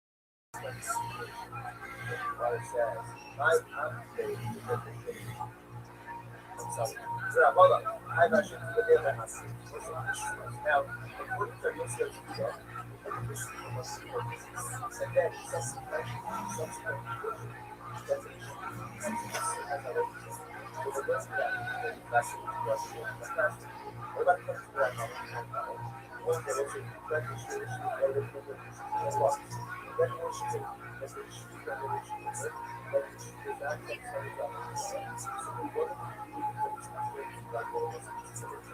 I've actually seen that my application for the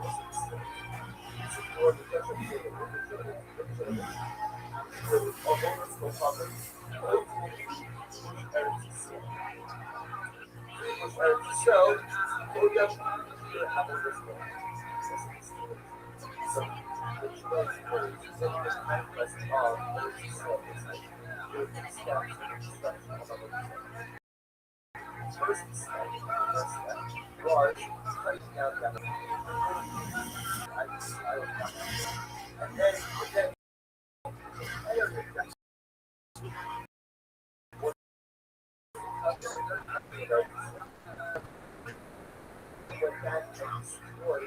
what happens again? So the young people together with each other, then country and something come down, whatever they can. But the kids spend the time, especially now that it has to.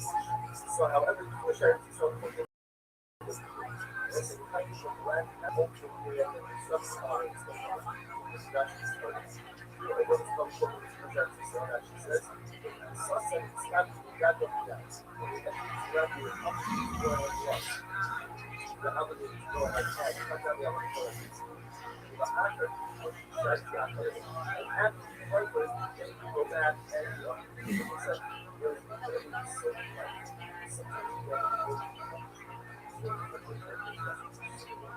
Sometimes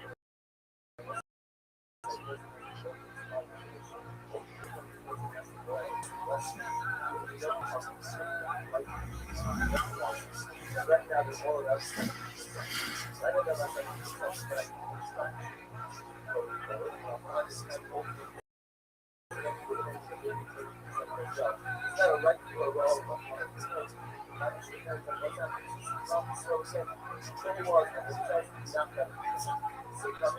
Money down, knock it down. But over destroying the whole process, destroying the whole process. As said, remember, so first question, after the line, knock down what was there after the conquered, then go back up.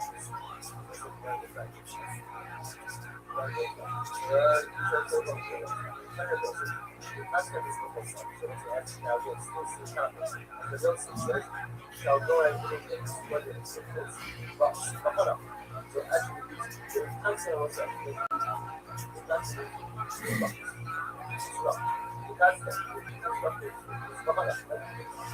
start this answer was bring them answer was but hold up. But I'm something like that. Similarly, this is where it's rather than saying, I'm going to go to the attack space. Right? I was saying,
so this is an incredible you sewed. Somebody checks this out. So I thought about that. So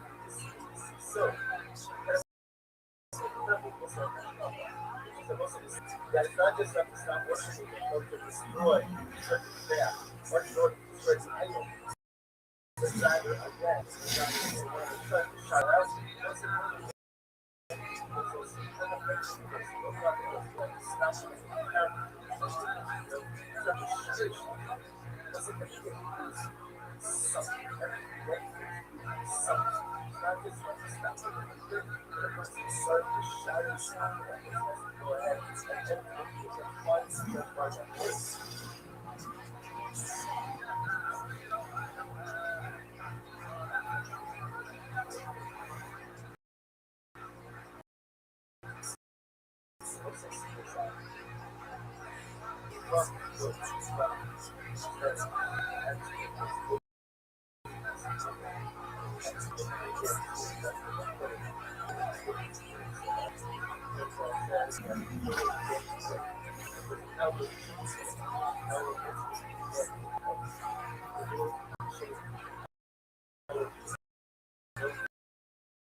So for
they have been installed in most of the applications. So, as Elohim al Makot, the gods are nations.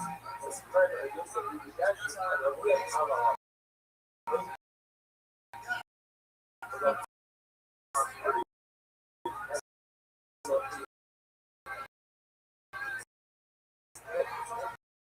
The gods are the mountains, but the mountains, the falls, Elohim, but the hills themselves,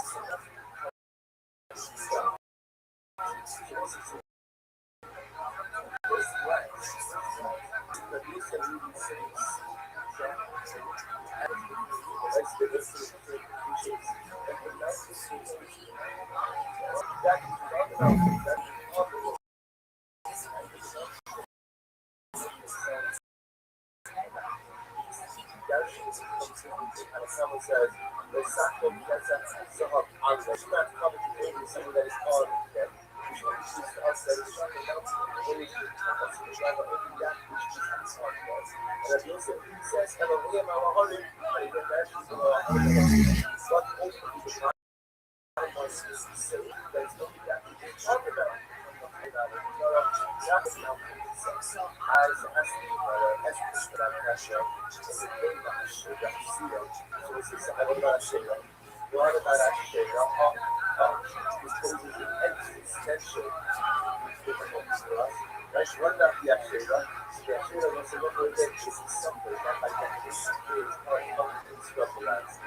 By definition, is hard. Of the earth that so what's it? Just know the form. What's not even a thing that I don't do my heart of all. Why did I say this? What's the no?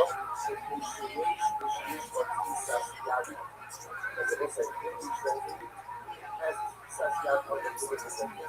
So that is yes, it is.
Then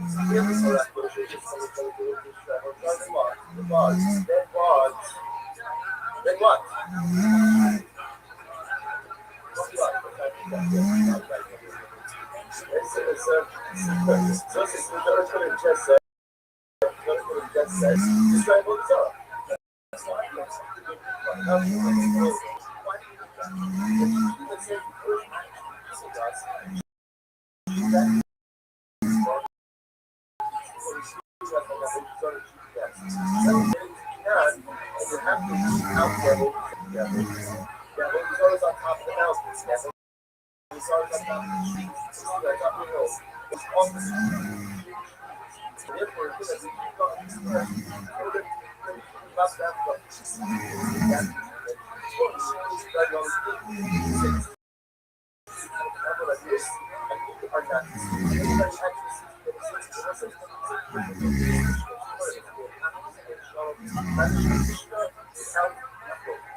On the other hand, that match can be business as well. So this is what's the risk of doing that? And you say, you know, she wants to marry and you should wish that she does.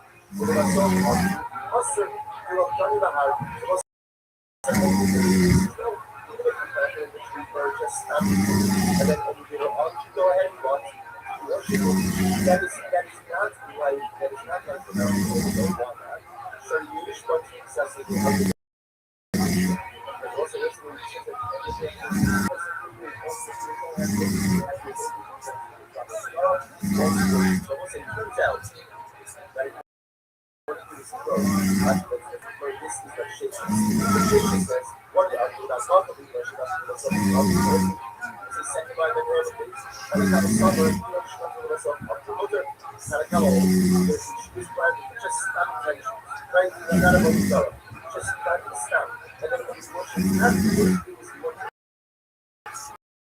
why?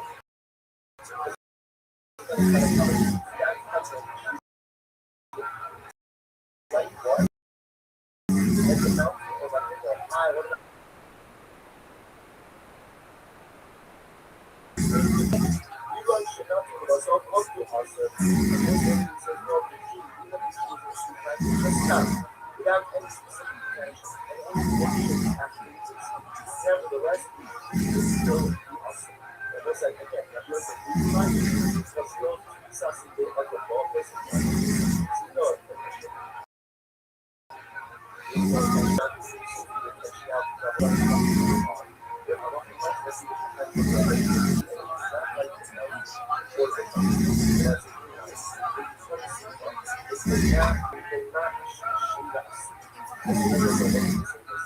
why are you going to shoot that?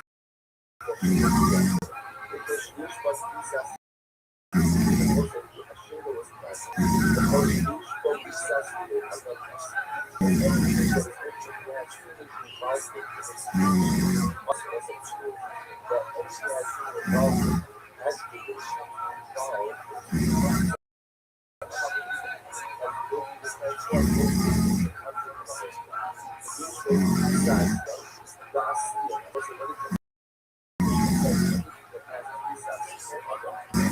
my last so that's not the case. Oh,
I understand Thessalonians,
I would assume that would you had the everybody that said that thing is a revenge. And all it would have said is Hashem see that I would assume that is a verse which is actually practiced by our discussion. The fact was that Hashem see that was an anatomy of Hashem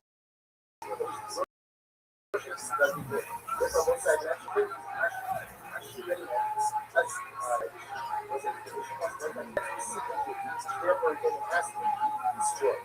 now what do I do? We have to put myself actually she does the work tell you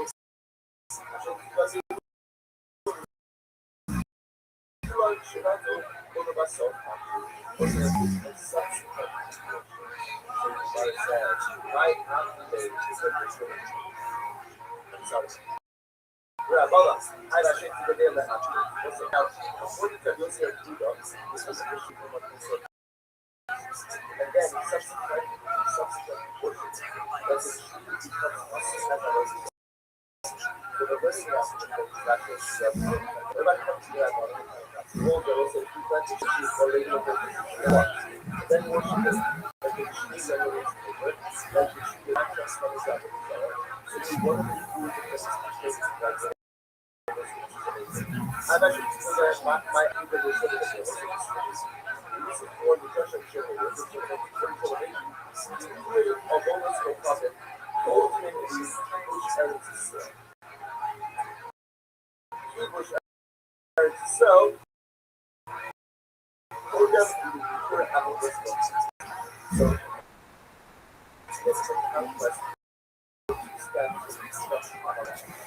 first step, the first step was counting out.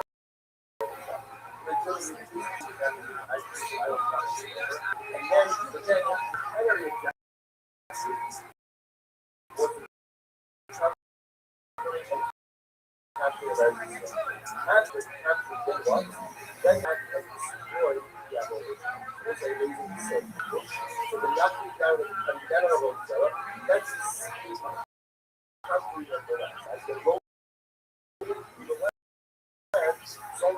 know. Come down, push down, back over, whatever. But the point is, right now, then it has to push. So, however you push her, so pushing the field.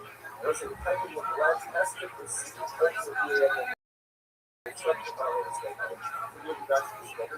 Zero over responsibility to design. So, that she says, if you suffer and stab you, the dad doesn't die.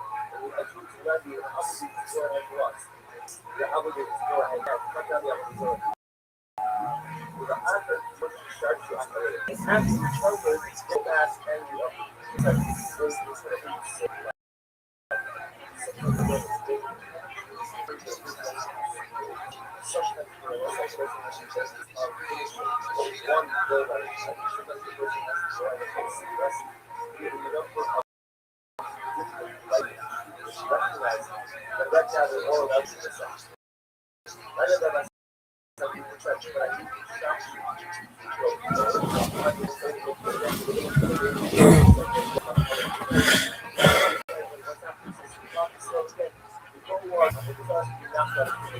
So come in, cut it down, knock it down.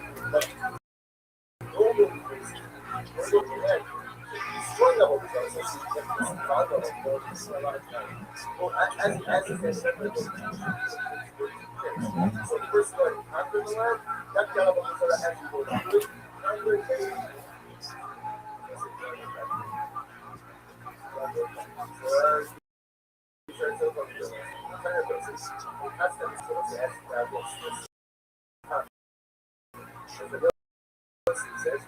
Shall go into the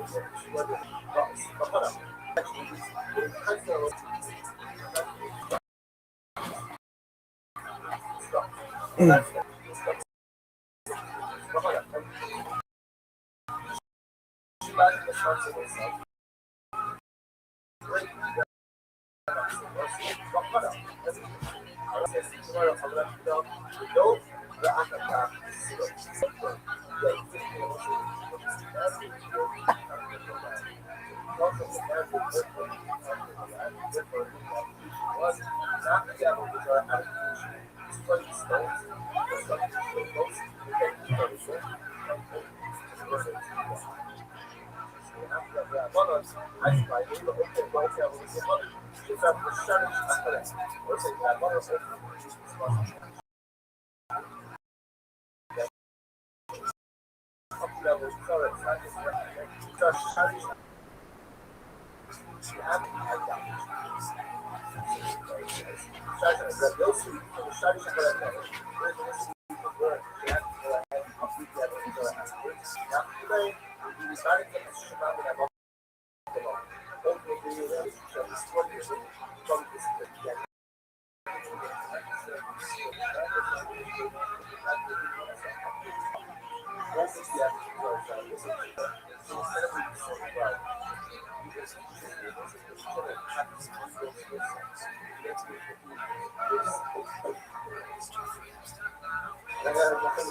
So this is incredible you sewed. Incredible you sewed. Somebody check this contact.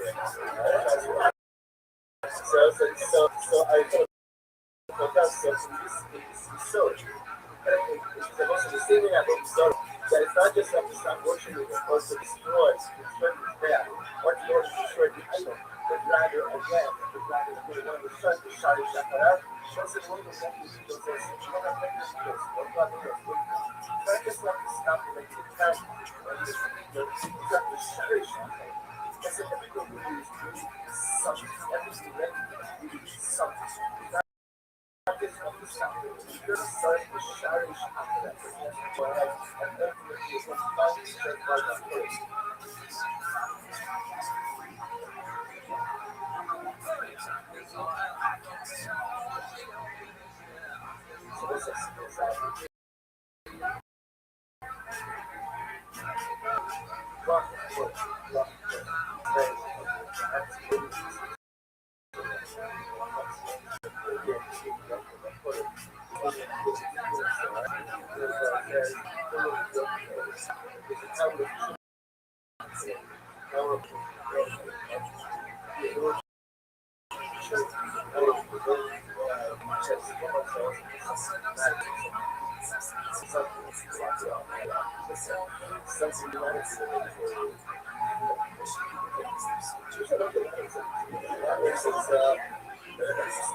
Yeah, readiness is not the same coverage.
That's right.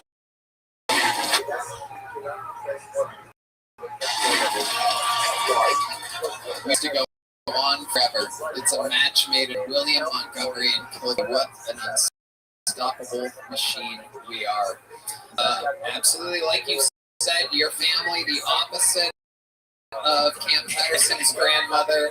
They love said, how does it feel to be in front of Tucker, Joe, and Jim? It really is a treat. Ask you, did that one guy suck Obama's dick?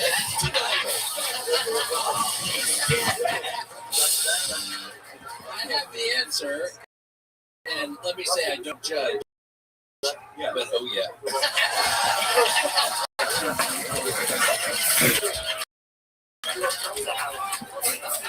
I've been watching that, honestly, that's been something that he told me that. I was like, this.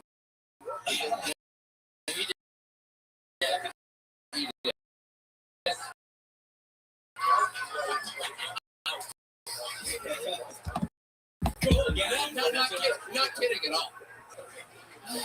Unbelievable. The question was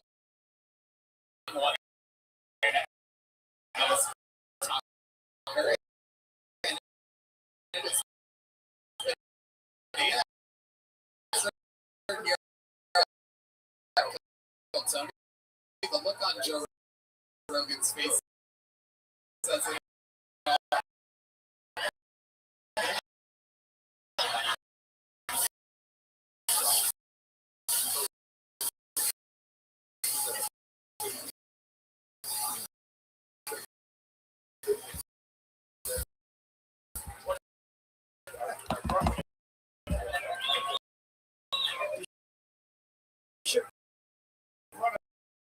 with you. Gonna walk out through.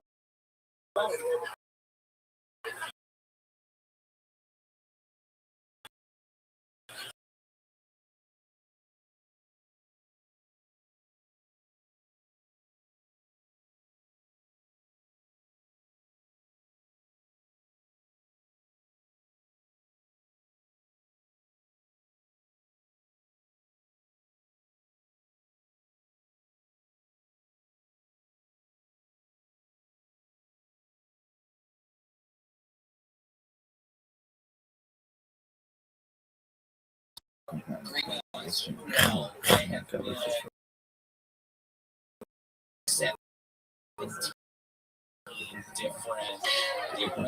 that was a good one. What was that funny noise? I told people, you dumbass. What was that? No, literally, right there. What was that? What is that stupid thing saying? It's called Calm Bomb. Yeah, Calm Kapow. Yeah. But yeah, no, it's a lot of fun. And then I'm going to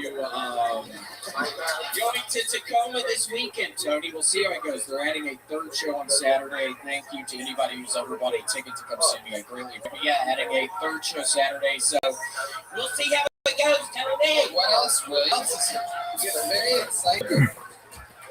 Willie, what else do you want to plug? What else is going on? It was just Sweet Little Gator's birthday last week. Very exciting. We got her a little ice cream cone dog treat, and she will not eat it, and she starts yapping at me when I get close to it. So that's